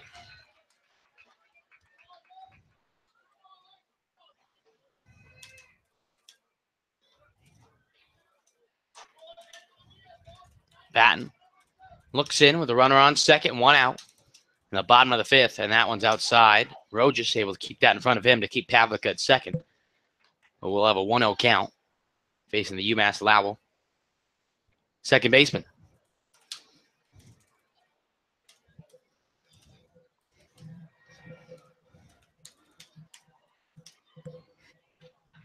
One 0 pitch coming from Batten. As he steps off and looks at Pavlica back to second. And steps back on to face Marchena at the plate. 1-0 count. 1 out, bottom of the fifth. 2-1 lead for the Miners. Batten sets and throws. In there for strike one. No doubt about that call.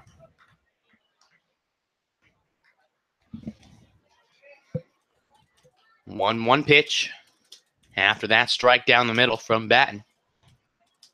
With Pavlik at second, Marchena at the plate, 1 away, bottom of the fifth. And Marchena is to Schmitz at short. Schmitz drops the ball and not able to field that one cleanly.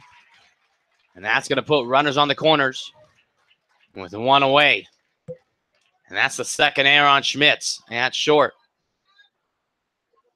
And we'll see how that one impacts this game as we go along. Number 7, our catcher, Ryan Haug. Ryan Haug steps to the plate with a chance to do some damage for the Miners. Runners on the corners, 1 away. As the catcher comes to the plate for the Miners. And Batten wondering what more he can do as he's getting the plays he wants. That's ground balls, but his defense not being able to back him up here. And we'll see how Batten's mentality is continuing from this point.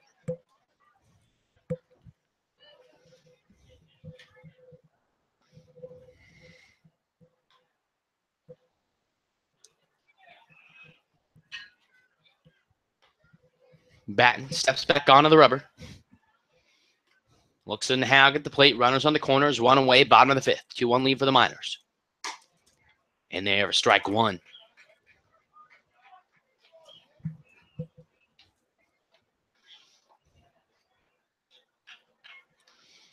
Outfield playing rather in.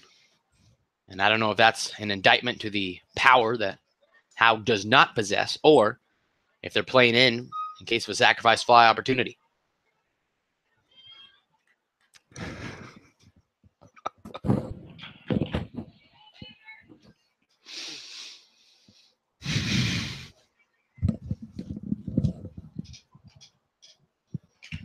That was back over to McNamee at first.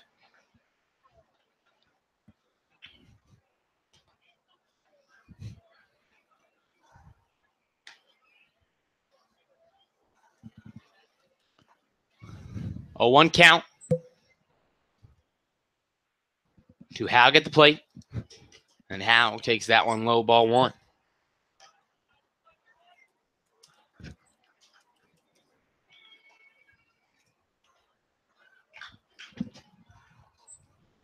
One pitch coming up from the right-hander on the mound.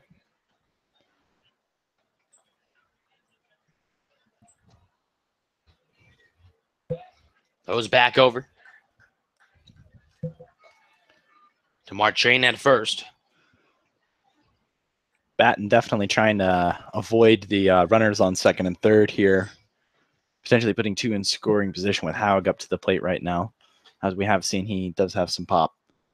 And I'd not be surprised to see Marchena try to steal second. 1-1 count from Batten.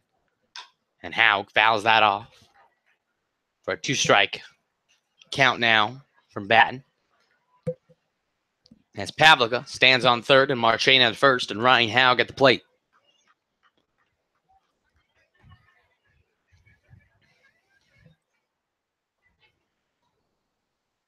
Batten steps back on the mound. Looks into Haug at the plate. 1-2 pitch coming up.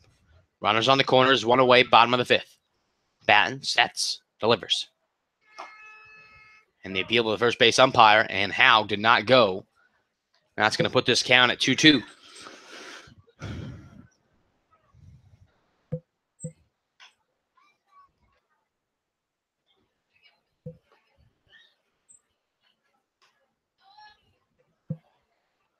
Two pitch coming up from Batten to Haug at the plate. And Haug able to lay off, and Marchena's running. Mitchie applies the tag. Got him. That's second. That was an impressive throw from Rojas. No bounce there, but perfect placement for Mitchie to apply the tag. And with that, a tag by Mitchie. Marchena gets thrown out, and that's 2 outs now with a full count facing Haug. I'll be honest. Looked like Marchena might have got his foot in there in time, but the umpire calls Marchena out at second. Pavlica now the lone base runner on third, 3-2 pitch with 2 outs. And that's outside, and that's going to put runners on the corners after Haug takes that walk.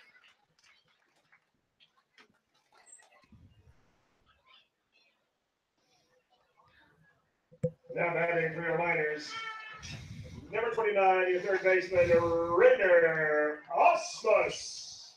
And the minor third baseman, Rainer Osmus, steps to the plate.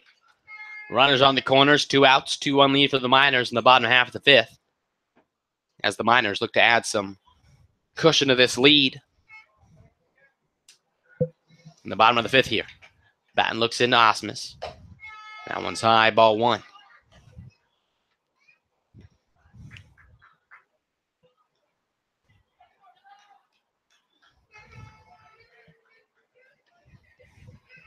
Pavlik at third. Haug at first, and Osmus at the plate. And Osmus, the breaking back grounder to Schmidt. Schmidt fields that over to Mixon, and that's going to do it. In the bottom of the 5th, we're through 5. The Chinooks down 1 as we head to the top half of the 6th. Your Chinooks down 2-1.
And as we come to the top half of the 6th, Justin Gomez going to lead things off for the Chinooks here.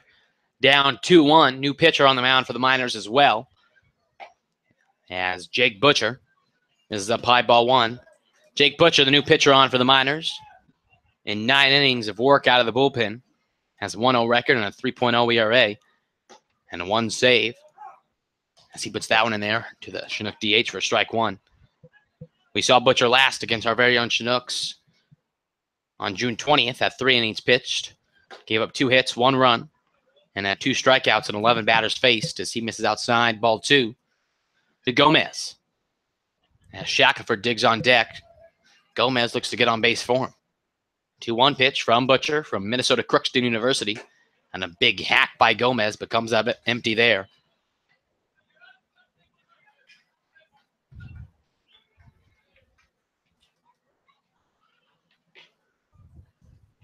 Two-two pitch from Butcher. And that one just outside for ball 3. This is going to be a full count now to the Azusa Pacific DH at the plate now for the Chinooks in the top half of the 6th. Butcher looks in, 3-2 pitch. And Gomez lifts that out to center. And Antico goes to his right and puts that away. As the Chinooks have one out here in the top of the 6th. Aaron Shackelford, the Chinook left fielder today. As he is in a different setting as than usual. But nonetheless, he is in this lineup. And going to look to start something here.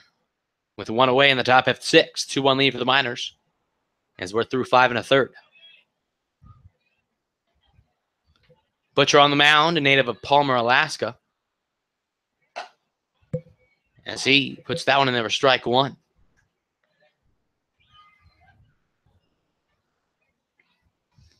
Shackelford stands, facing 1-0 count. Excuse me, an 0-1 count as he hits that into the gap in right center, and that ball's going to drop. There's going to be extra base for Shackelford. Shackelford digs around first. Antico picks that up in center, and Shackelford going to dig in a second with a stand-up double. And the Chinooks have some business going on at the top of the 6th as Shackelford hit that out to right center. And it's aboard with a stand-up double. And now Brandon Mitchie comes to the plate with a runner on second and a 2-1 lead for the Miners. As the Chinooks look to tie it, and if in a best-case scenario, take the lead here. As Butcher on the mound now, we'll have to work with the runner on second and only one out with Mitchie at the plate. Mitchie has been seeing the ball well lately, as he's been known to stroke some singles in the right field, and right now we'll take that with a runner on second in scoring position and good speed out there in Shackelford as Butcher steps off. And Shackelford steps back to second, and Howe now going to go have a word with his new right-hander on the mound and go over the game plan here to face the Australian second baseman. Shackelford feeling the bat good.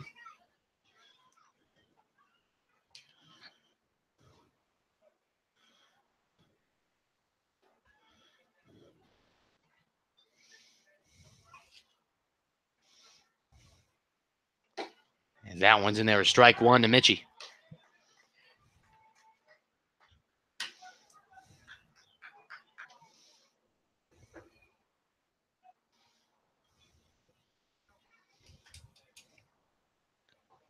A 1 pitch from Butcher to Mitchie at the plate. Shackelford stands on second with one out here. And Mitchie fouls that one off the catcher for an 0-2 hole for the Chinook second baseman.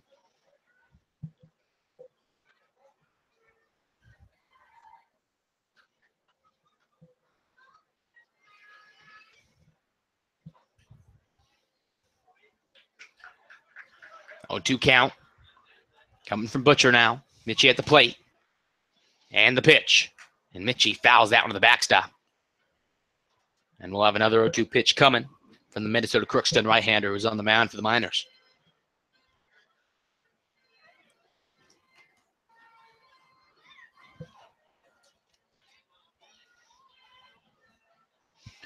Mitchie definitely not wanting to go down without a battle here. Stands in. That one's outside, ball 1, and Mitchie will have to battle here to keep this going.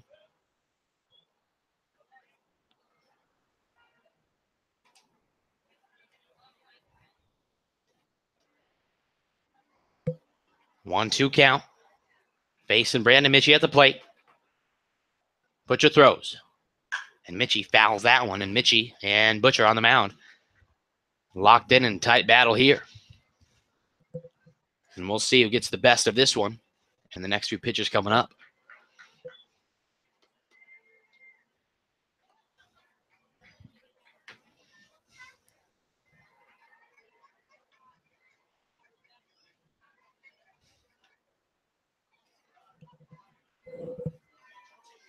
One-two pitch, and Mitchie Sends it out to center field. Antico steps back and camps under that one. And that's 2 outs now, and Shackelford has to remain at second as that ball was not deep enough to come over to third. 2 outs now in the top of the 6th. 2-1 lead for the Miners still. As Luke Coffey steps to the plate, having some fun words with the umpire there. I would assume probably about the errant bat that Coffey threw. I don't know. That would get a good stroke of humor if that was something you did every single game. Well, I'll bring that up to Coffey, definitely, when we're through with this game. Coffey, one of the... If only you could score runs for how far you could throw the bat true. Instead of hitting the ball. Coffey would win every time. Well, Coffey owns probably one of the more powerful bats for the Chinooks in this lineup. And he sends that first pitch swinging.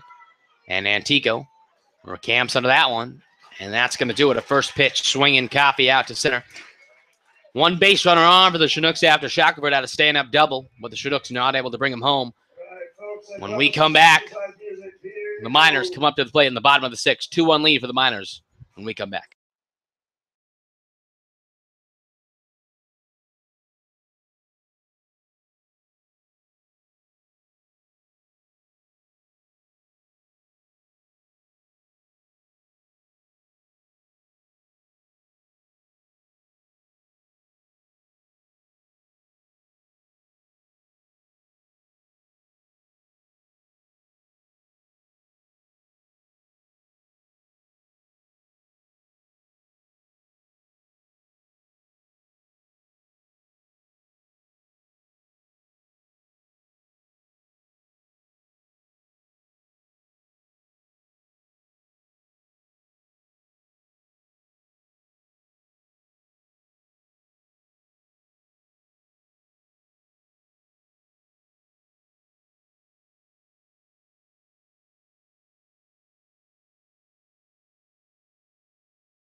And as we're back here in the bottom of the 6th, new pitcher on for the Chinooks, Tyler Yoshihara from Pomona Pitzer College.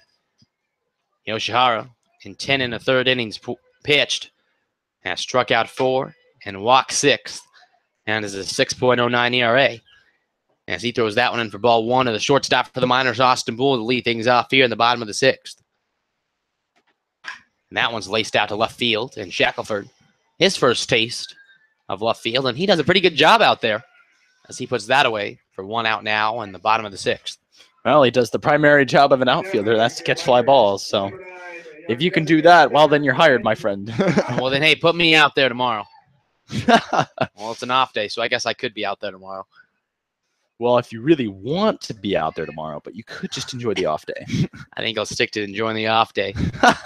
As the top of the order, Quinn Cotton now steps to the plate with 1 out, and Yoshihara puts that one in there for strike 1. Yoshihara looks in, a 1 pitch to Cotton, 1 away, bottom of the 6th, 2-1 lead for the Miners. Yoshihara winds and throws. Not able to break that enough, and that's going to make it a 1-1 even count. Facing the GCU outfielder. 1-1 pitch. As Cotton laces out to center. That's going to be hard work for Johnson. And that ball's going to drop and get to the gap. And Cotton's going to try to dig this into the second. And Cotton just gets there ahead of the time. And that's a stand-up double. As Johnson, who has impressive range out there in center, not able to get there in time, but was able to cut that off to keep Cotton at second. Mike Antico now comes to the plate with a runner on second, one away in the bottom of the sixth.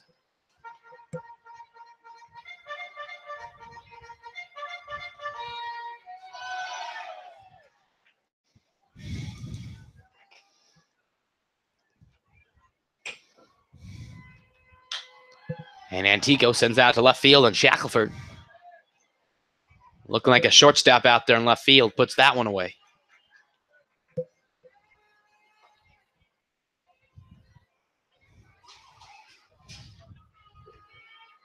Now batting your first baseman, number 34, Blake Benefield.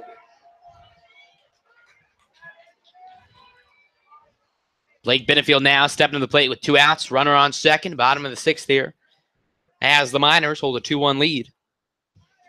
As Tyler Yoshihara is on the mound for your Chinooks. Yoshihara looks into the Benefield and throws. And that one's in for a strike one to the Middle Tennessee first baseman.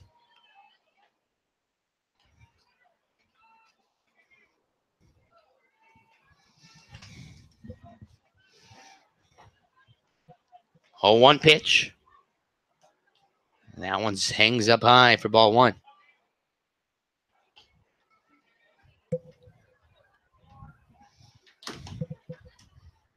One pitch now coming from the Pomona right-hander. Down low, ball 2.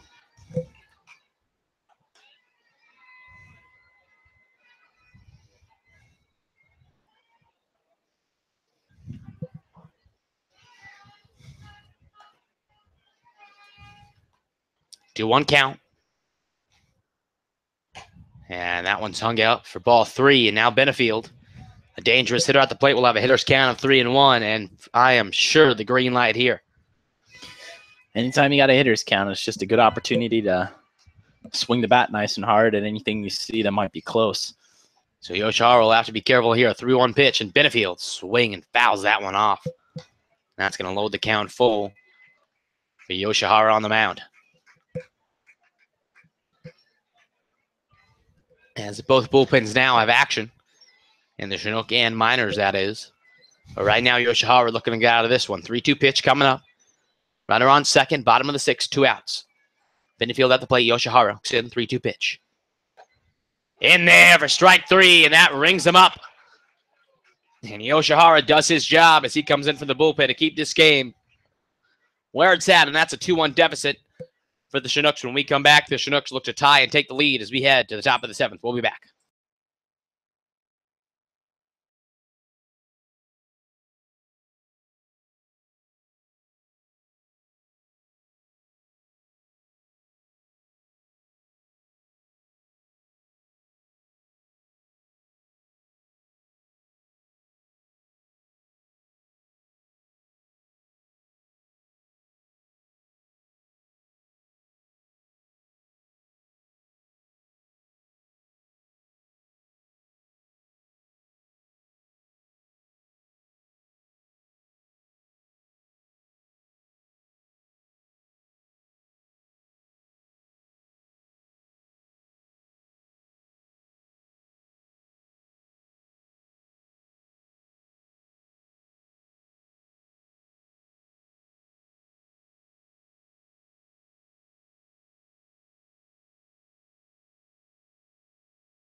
And as we come to the plate here, Hayden mixing up for the Chinooks in the top half of the 7th. New pitcher on for the Miners. From Chandler Gilbert Community College, Zach Hardy, the 6'4" right-hander, who we've seen in the last 2 times we play these guys. In 7 innings pitched, has 9 strikeouts, 4 walks, allowed 5 hits, and has a 3.85 ERA. And he'll come in relief here. And see, he puts that one inside, almost hitting Mixon for a ball 1.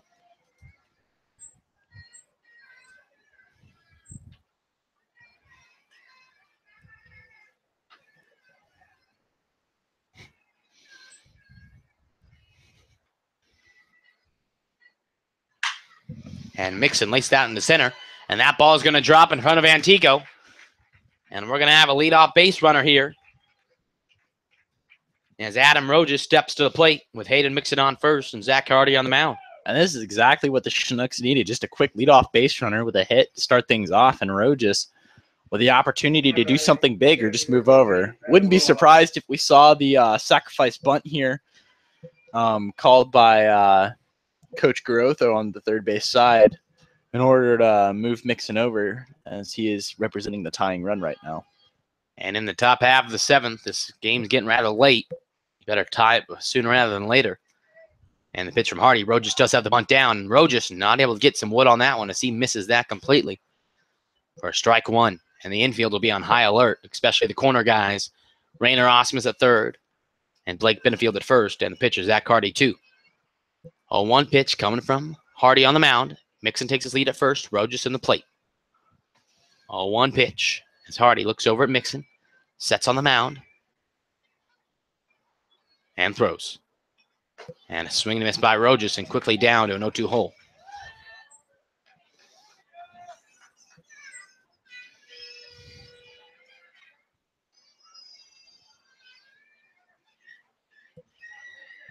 Oh, 2 pitch coming now from Hardy with nobody out. Runner on first. And the Chinooks down 1 as the Miners lead 2-1 here in the top half of the 7th. Hardy, the 0-2 pitch. Inside to Rojas for ball 1.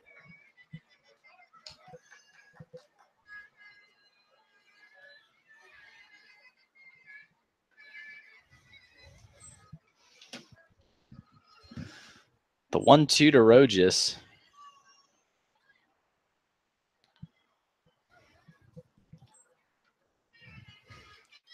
And Rojas fouls that one right over us here in the press box. Thankfully, we have this nice chain link fence in front of us, as I'm sure all of you would, on the live stream, would rather see done away with. But, you know, it kind of protects us, and we can leave the window open here and enjoy letting our guard down and not worry about foul balls. And now Rojas has a 1-2 pitch once more from Hardy. And Rojas lifts that one up into the infield. That's going to be called by the first baseman, Benefield, and Benefield puts that one away for 1 out.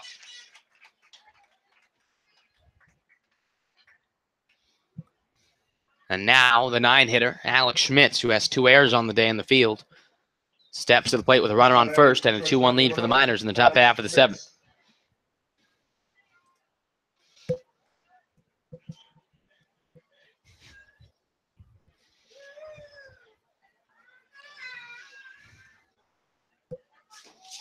One out, runner on first. Alex Schmitz at the plate, Zach Hardy on the mound. Hardy throws over to Mixon at first.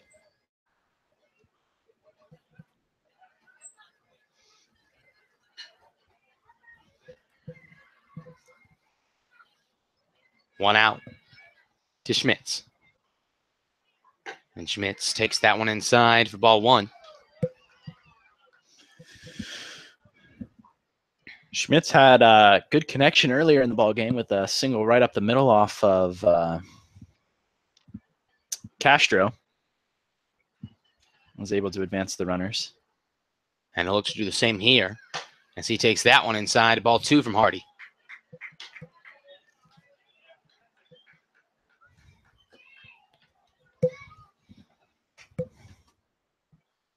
Two-0 pitch with Mixon on first.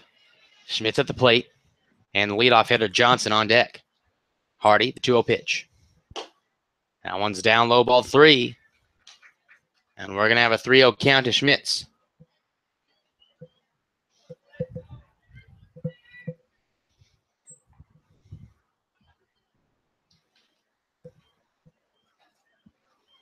Three-0 pitch from Hardy to Schmitz at the plate. Mixing on first. And that one's in there for strike 1. And now Schmitz will have a hitter's count of 3-1. With a runner on first and 1 away in the top half of the 7th. Chinooks down 2-1 to the Matsu Miners. As we pass the 6 p.m. mark 7 minutes ago. 3-1 pitch from Hardy. And Schmitz fouls that one out to load the count full at 3-2.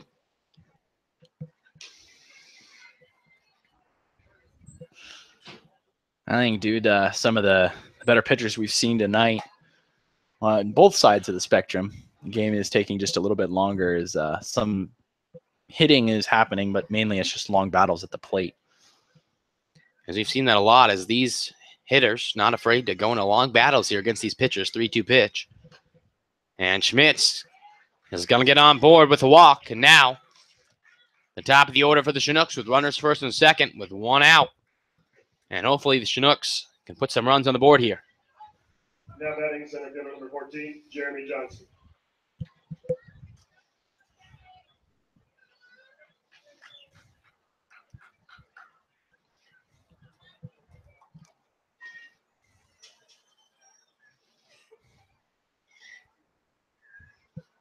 Hardy looks in, 1 away. Runners on first and second. Jeremy Johnson on deck, and that's going to be a balk from Hardy. And that's critical, as now instead of first and second, 1 out, second and third, 1 out. Eliminating any chance of a force out. That's true. That's huge. And it also puts on, obviously we want to hit from Johnson. But if Johnson can get this out of the outfield, that gives us a chance here. But I would not put it past here to see the suicide squeeze. As Johnson calls timeout from the batter's box.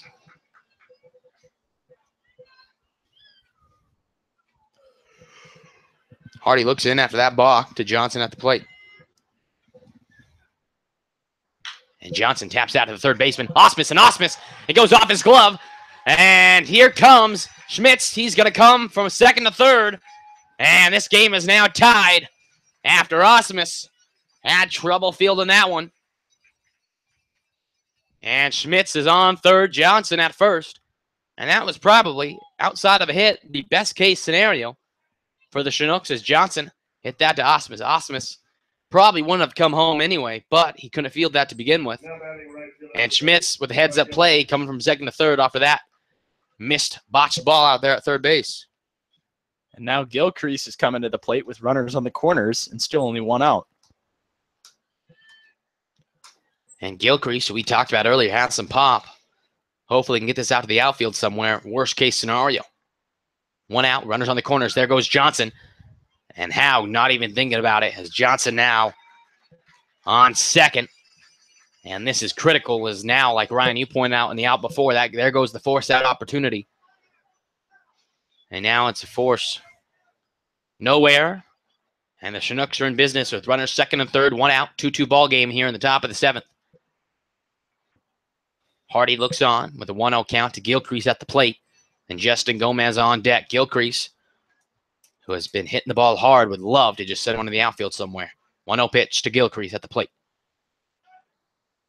And Hardy looks over to second as he comes off the mound there. Steps back on. 1-0 pitch coming up now.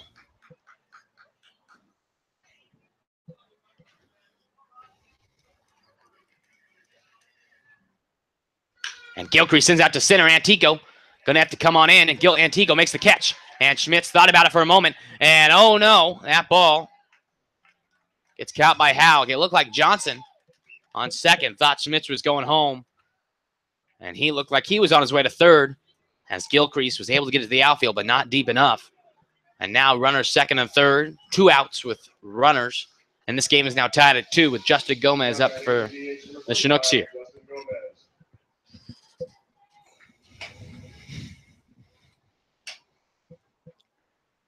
As Antico made a good defensive catch out there.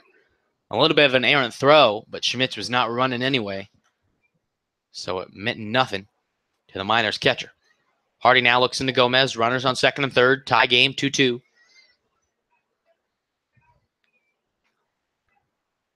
Gomez takes that one in for strike one.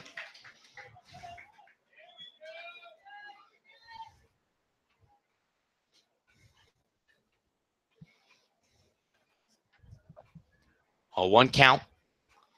The Chinook DH. 2-2 ball game here. Pitch from Hardy coming up. That one's in the dirt. Howe keeps that in front of him. 1-1 count now.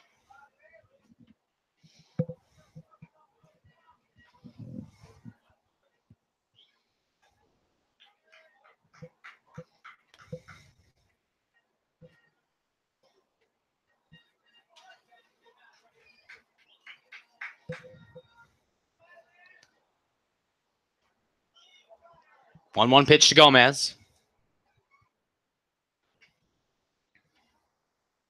And a big swing and miss by Gomez, but comes up empty there. And now Hardy going to have a 1-2 count. And with one pitch, could get out of this one with only 1 run surrendered in this inning. Alex Schmitz at third. Jeremy Johnson at second. Justin Gomez at the plate. Tie game at 2. With 2 outs and a 1-2 count from Zach Hardy on the mound here in the top of the 7th. Hardy delivers. And Gomez taps that one foul. And we're going to have a 1-2 pitch once more.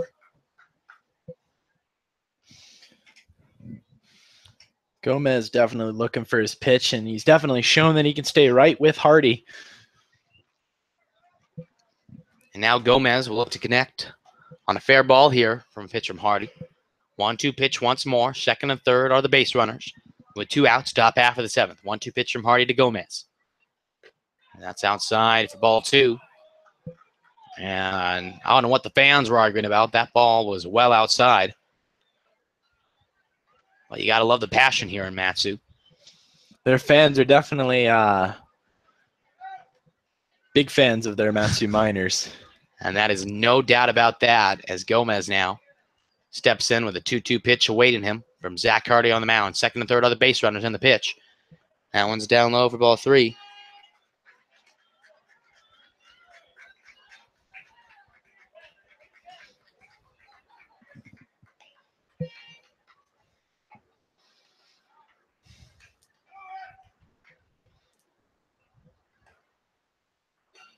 Hardy looks in. Full count of 3-2 to Gomez and the pitch. And Gomez, and a good play by Hardy to field that one, and flips over to Benefield at first. And that's 3 away, but not before the Chinooks put 1 on the board to tie this at 2. And we come back after the 7th inning stretch. When we come back, bottom of the 7th here, as this game is tied at 2. We'll be back.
And as we come back in the bottom of the 7th, this game now tied at 2.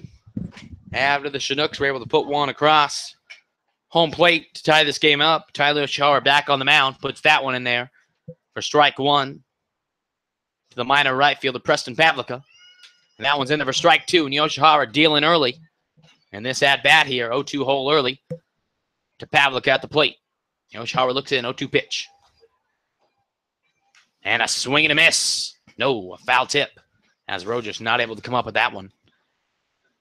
And we're going to have another 0-2 pitch coming as Yoshihara feeling confident on the mound now.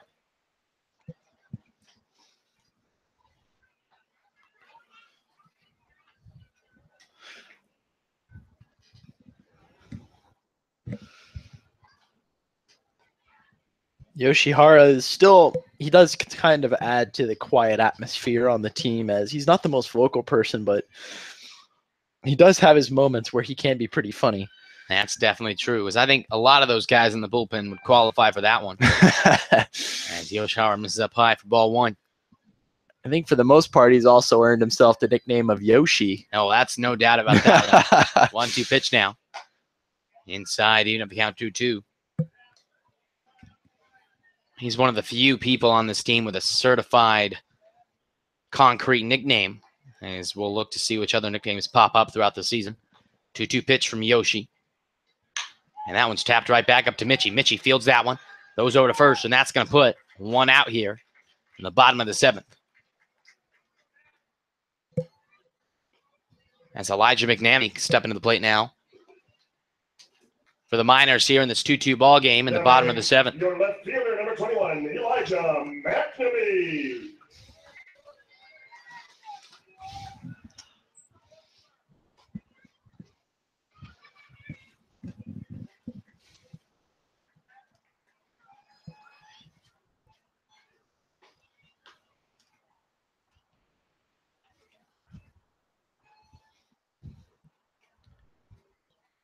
And that one is fouled right back to the backstop right in front of us here.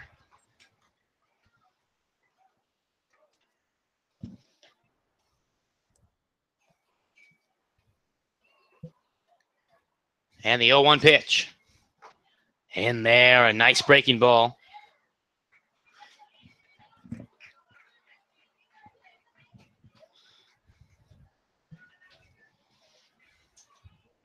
O2 hole to the minor left fielder. That one's outside, ball one.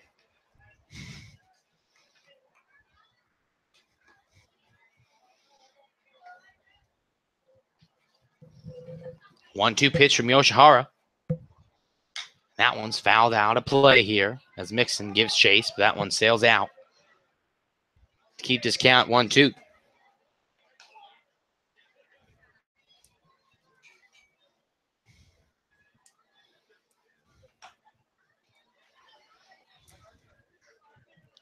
Yoshihara looking into McNamee. 1-2 count.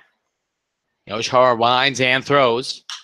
And that one's tapped out to Coffey at third. Coffey spins and throws across to Mixon.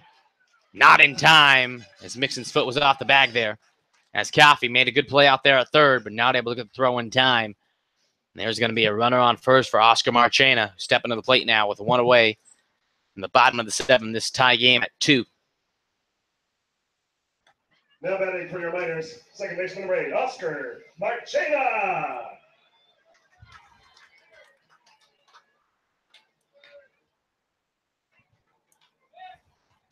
As Yoshihara throws over to first.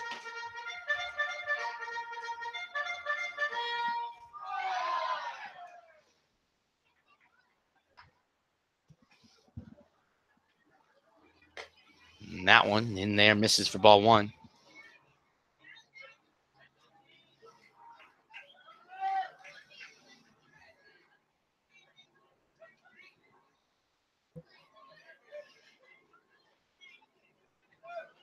And Marchena fouls that one off as McNamee was running over to second. And he'll have to go back to first, and Marchena will have a 1-1 count awaiting him from the pitch of Yoshihara.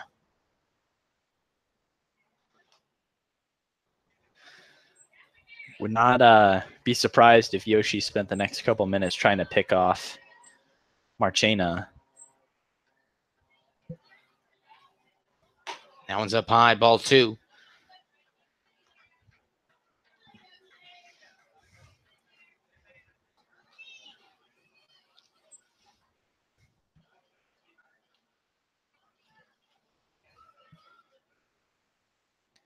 And Marchena lifts that up. And that's going to be out to center field. And Gilcrease, the right fielder, makes the catch as he throws over to right. Back to first base. And McNamee able to get there in time. And Gilcrease, common to do that before, trying to backdoor the runner. I was surprised he didn't try and quick throw him right there. He took a couple steps to get a little momentum going. That's definitely not something that is unexpected coming from Gilcrease, as he is definitely able to hurl that ball at high speeds. Definitely, as Gilcrease has the best arm, I would say, in the outfield. Hosing someone at first base is something I'm waiting to see from him. Well, he's been talking very about close. He's had few close calls there, but now the important thing is he got the out, and now with 2 outs.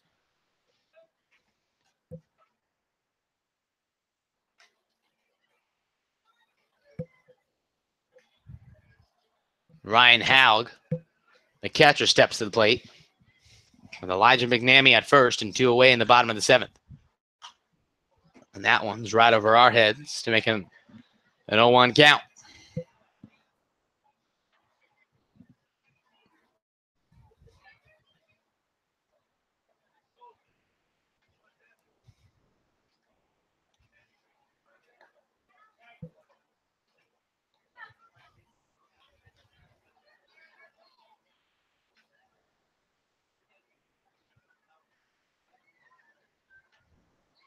Yoshihara, an 0-1 count to Haug at the plate with McNamee at first, 2 outs.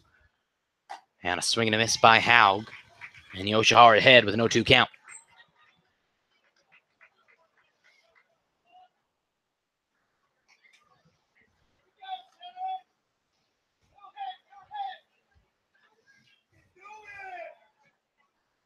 Oh, 2 pitch.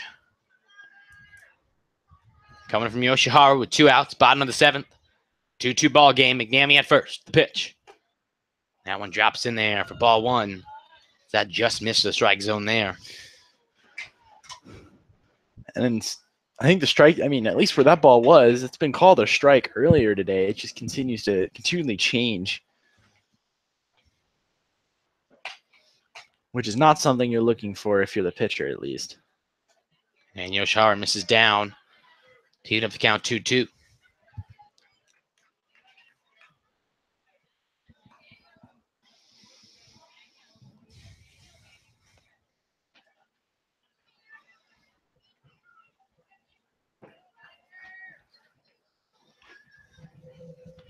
Two-two pitch from Yoshihara on the mound. McNamee at first. Haug at the plate. 2 outs. Bottom of the 7th here. Yoshihara throws. That's in, but fouled off. Folks, the news you've probably been waiting for all afternoon. It's $2 burger time at the Snack Shack. Head on over there while they last. $2 burgers.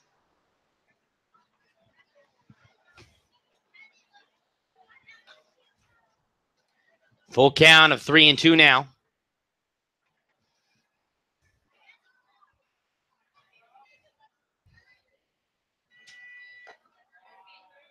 That one. This is down low, and now we'll have a full count of 3-2. McNamee at first. Haug at the plate. Yoshihara on the mound. 2-2 ball game, bottom of the 7th. 3-2 pitch coming up. That one's up high, and that's going to put runners on first and second with 2 outs. As Rainer Osmus, the minor third baseman.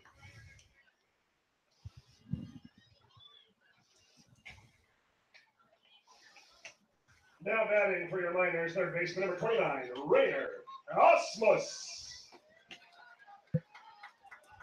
2 outs, runners on first and second after Yoshihara issued that walk to the minor catcher. Rainer Osmus now has a chance to put the Miners ahead here. As Yoshihara puts that one in there for strike 1.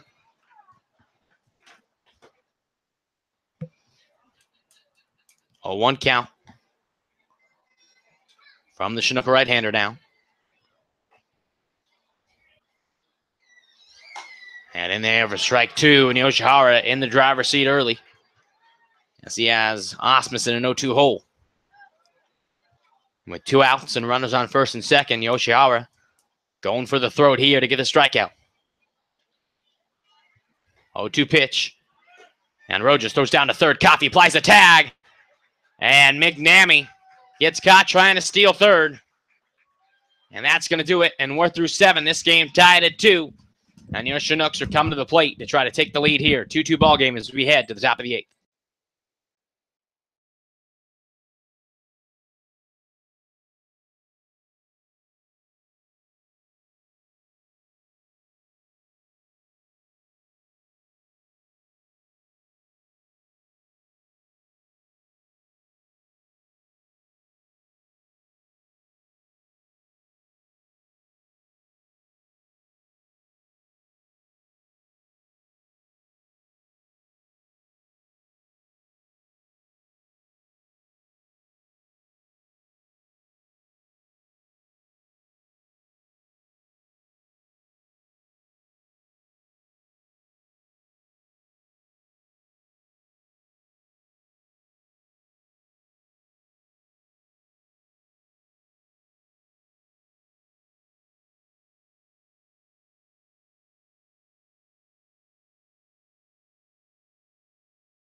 As we're back here, new pitcher on for the Miners in the top of the 8th, Thaddeus Ward.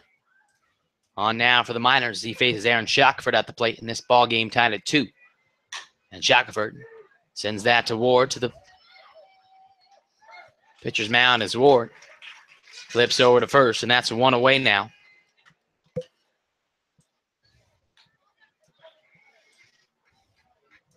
Now batting second baseman number 9, Brandon Mitchie. Thaddeus Ward on the mound for the Miners from University of Central Florida.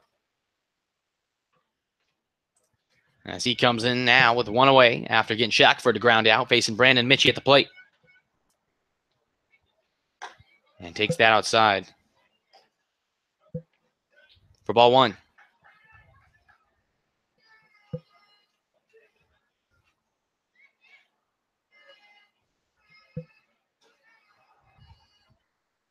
And Mitchie hits that to Bull at short. Bull fields that over to Benefield at first, and that's going to be 2 away now in the top of the 8th as Mitchie grounds to the shortstop. Luke Coffey now stepping to the plate with 2 outs in the top of the 8th. Now batting third In this baseman 2-2 ball game. Luke Coffey.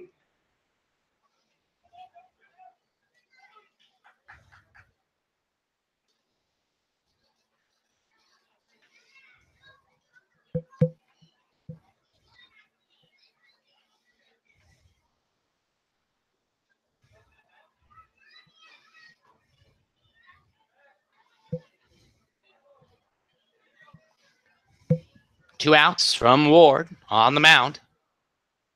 And inside, up high to Coffee, as Coffee has to bend backwards to get out of the way of that ball in there for ball 1.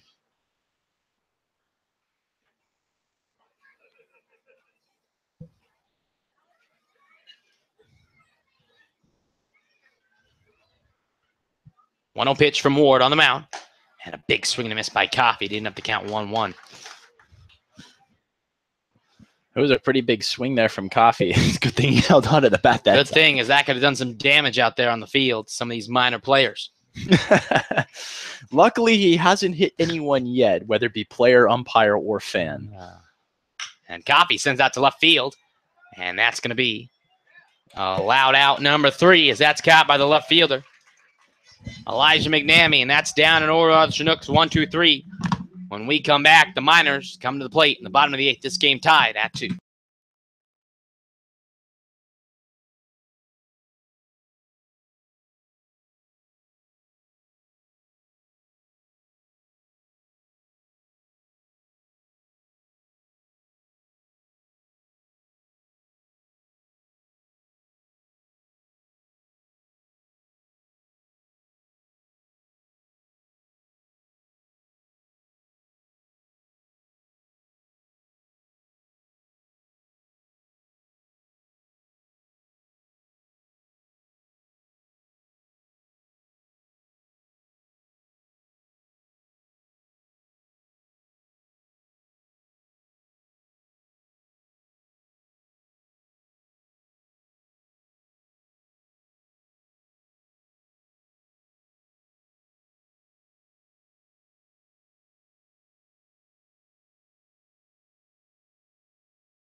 Shortstop number 15, Austin. As we're back here in the bottom of the 8th, J.J. Julian on for the Chinooks to pitch in the bottom of the 8th. Julian comes in last pitching June 21st against the Pilots. Pitched 1 inning. Gave up 2 runs on 1 hit. None of those runs were earned, by the way, but did walk 4. As that game was just not a good game. But Julian looking for a different outcome here as he misses outside for ball 1 to Austin Boole, the shortstop for the Miners. Julian puts that one in there for strike number 1.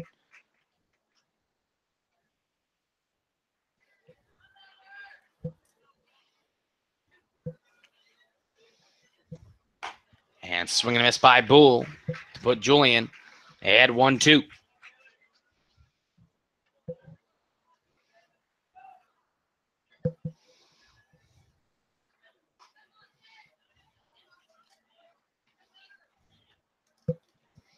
And Julian gets Boole swinging. And that's 1 out here in the bottom of the 8th as Quinn Cotton, the Miners' leadoff hitter, steps to the plate against J.J. Julian, the Chinook right-hander.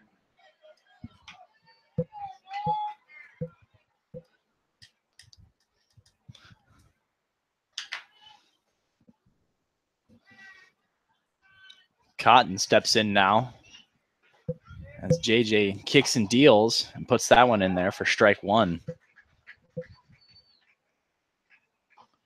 And Julian, one of the hardest throwers on the Chinook staff, will look to get out of this as Cotton, a swing and a miss, and Julian has Cotton in a 0-2 hole. And Julian in a groove on the mound now. I would definitely say that there is a bit of a rivalry between Scott Smith and Julian as to who can throw the hardest. Well, you have to put Preston White in that argument as well, as White True. got up to 95 one time. Doesn't do that consistently. As I would say, most consistent is probably Julian in terms of consistently putting out that speed. Right. Of course, Scott Smith would beg to defer on that one. As he puts that one in there for strike 3 as Cotton swings and misses on a high fastball. And now there's 2 away. And Mike Antico is coming to the plate. Mike Antico, the center fielder from St. John's. No, we're going to have a pitch hitter, Justin Ammons, the University of Tennessee outfielder. Going to pitch hit for Mike Antico. Justin Ammons, one of the hottest hitters in this league. And if he gets on base, he is a danger to watch, as he can make things happen with his legs. And he'll come in to hit with 2 outs and nobody on in this tie game at 2-2.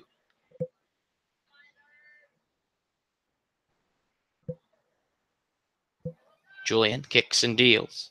And Ammons, first pitch swinging to Mitchie. Mitchie fields that. Over to Mixon. And Julian comes out of the bullpen and has a 1-2-3 inning. And we come to the top of the ninth. Your Chinooks locked in a 2-2 battle. Look to take the lead as we head to the top of the ninth. Your Chinooks coming to the plate.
Top of the ninth now in this Chinook minor battle. And we have locked in at 2. Hayden Mixon now to lead things out to try to start something for the Miners here.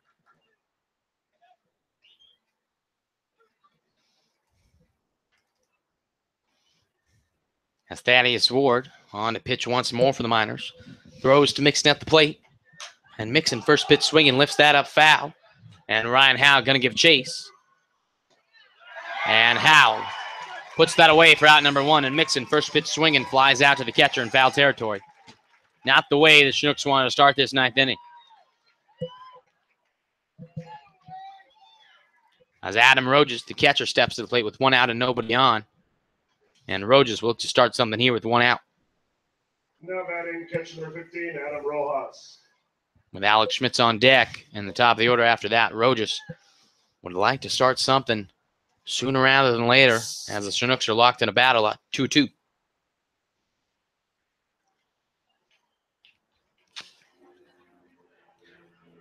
Warren up high, as Rojas has to back away from that one. Ball 1.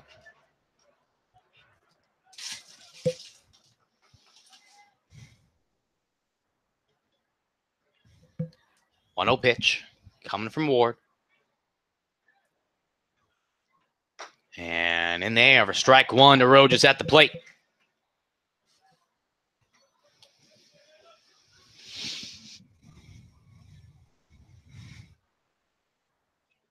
One count to the Judson catcher. Ward winds and throws. And a swing and a miss by Rojas, and that puts it behind here in 1-2.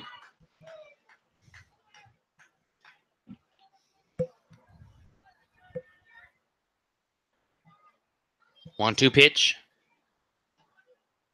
Coming from Ward.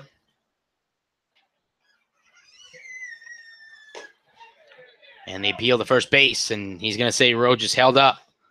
And so Rojas gets an extra breath of life here. And we'll have a 2-2 count awaiting him from the Central Florida right-hander on the mound.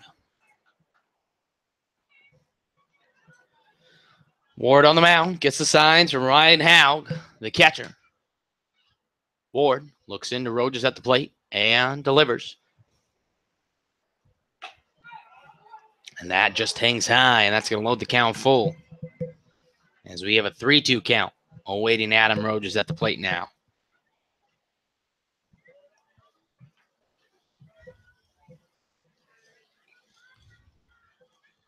Ward steps on the rubber. Full count, 1 out, top of the ninth, nobody on. 2-2 ball game. Ward winds and throws. And Rojas fouls that one off. A good hack there at the plate. But that one sails foul to keep this where it's at, 3-2.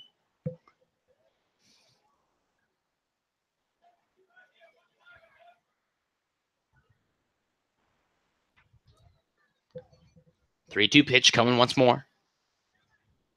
And the pitch to Rojas. And Rojas taps that to Bull. Bull has to hurry, fields that one. And not able to get a good grip on that one. And that's going to be a leadoff base runner as Rojas able to leg that one out as Bull had some trouble with that one at short. And now Alex Schmidt steps to the plate. And I am sure John Groth is going over if he wants the sack bunt just to get the runner in scoring position no matter what. I mean, there's definitely the chance for that. But he might let Schmitz hit here and see if he can pull off something like he did back in the third with that clutch single.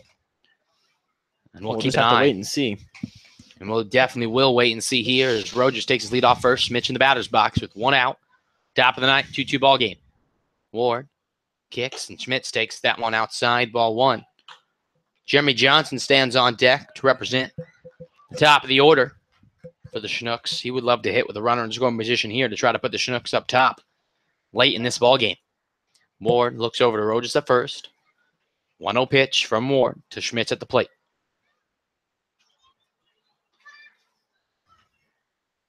Schmitz takes that, and Rojas has to slides back in safely as Haug came up throwing to try to get Rojas sleeping out there over at first, but Rojas, fellow catcher, just able to slide back in safely. Good heads-up play by Haug just to try it. Meanwhile, that pitch was in there for a strike 1, so Schmitz will have to work with a count even at 1 as Ward throws over to Rojas at first. I would highly doubt Rojas will steal here, as he has pretty good speed for a catcher, but he has been in the squad for 8 innings. But we'll see. 1-1 pitch to Schmitz at the plate.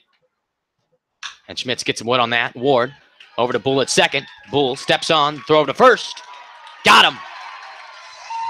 And that's not what we wanted as the Chinooks ground out into a double play, and that does it in the top of the ninth. And we'll head to the bottom as the Miners look to walk this game off, but J.J. Julian and the Chinooks will look to keep this game and put it to extras. 2-2 ball game as we head to the bottom of the ninth.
Benefield. And as we're back in the bottom of the ninth, this game tied at 2.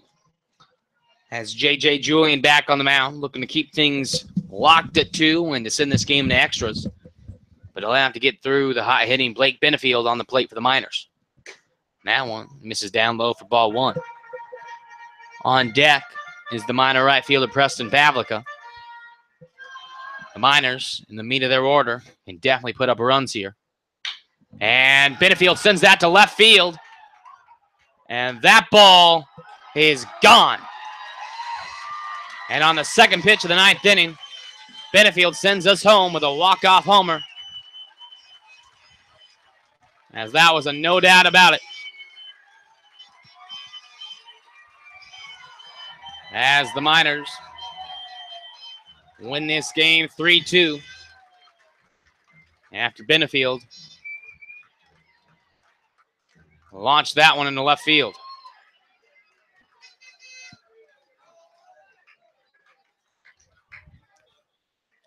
And that's not the way we wanted to end this Sunday afternoon. But nonetheless, that's how it ends. With the Miners win, they advance to an 11-6 record, and the the Chinooks fall to a 7-9 record. Tomorrow, the Chinooks have a day off. But we're back home against the Bucks on June 27th. The Miners are back home again tomorrow to host the Anchorage Bucks. And other Alaska Baseball League news, the Oilers beat the Pilots today to advance to 6-11. And so this Alaska Baseball League standings, everything is even now. And we're going to take a short break, but we'll have a quick post game when we come back.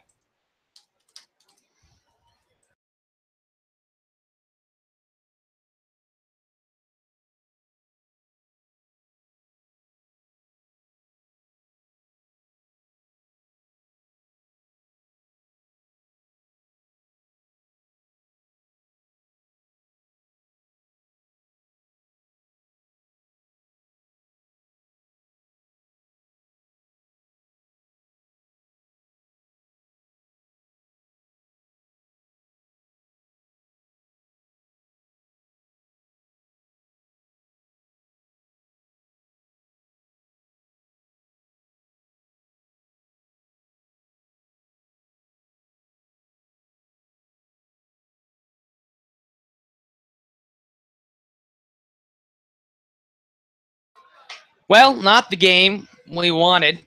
Obviously, a loss as your Chinooks fall 3-2 and a walk-off. But, Ryan, any positives to take from this? I mean, we definitely saw some good pitching from Mike, and he recovered nicely after the first inning and managed to stay scoreless through the rest. And Yoshihara did an excellent job, and Julian was great through one inning. It's not the ending we would have wanted from him, but it's baseball. You can't be perfect, and he definitely got a hold of that ball. That's baseball. Blake Benefield, the league leader in home runs, extends his lead now from 4 homers to 5 as he absolutely blasted that one in the left field over the wall out there. Obviously not the result you wanted, but looking at the box score, only 2 runs allowed through 9. Obviously, Benefield makes it 3. But it was good to see our pitching staff, Yoshihara out of the bullpen, and then Julian keep things where it was. So that's a positive to take away. An off day tomorrow, an off day yesterday. So if you're the Chinooks, you're just hoping, you kind of remember the mentality it takes. So far in our last 5, we fall to 1-4 after a 5-game winning streak. Ryan, looking ahead to Tuesday, we host the Bucks. It seems like we have the Bucks number here. What are you looking for into that? I'm looking forward to just some good hitting and definitely a good pitching matchup, and hopefully that everything can stay normal and we can hold a lead and end up taking the game. That's true. As your Chinooks fall to 7-9 as they lose tonight 3-2. Well, that's going to do it for us. Ryan, any last words? No, we'll see you all next time. And like I said, we'll be at Lee Jordan Field on Tuesday afternoon, June 27th at 7 p.m. We hope to see you guys out there. But if not, have a great Sunday night and have a great week. This is Ryan, and I'm Caleb tuning out from the Chinooks Baseball. Chinooks fall 3-2, but we're not done yet in Alaska Baseball League. Have a great night, and God bless. See you later.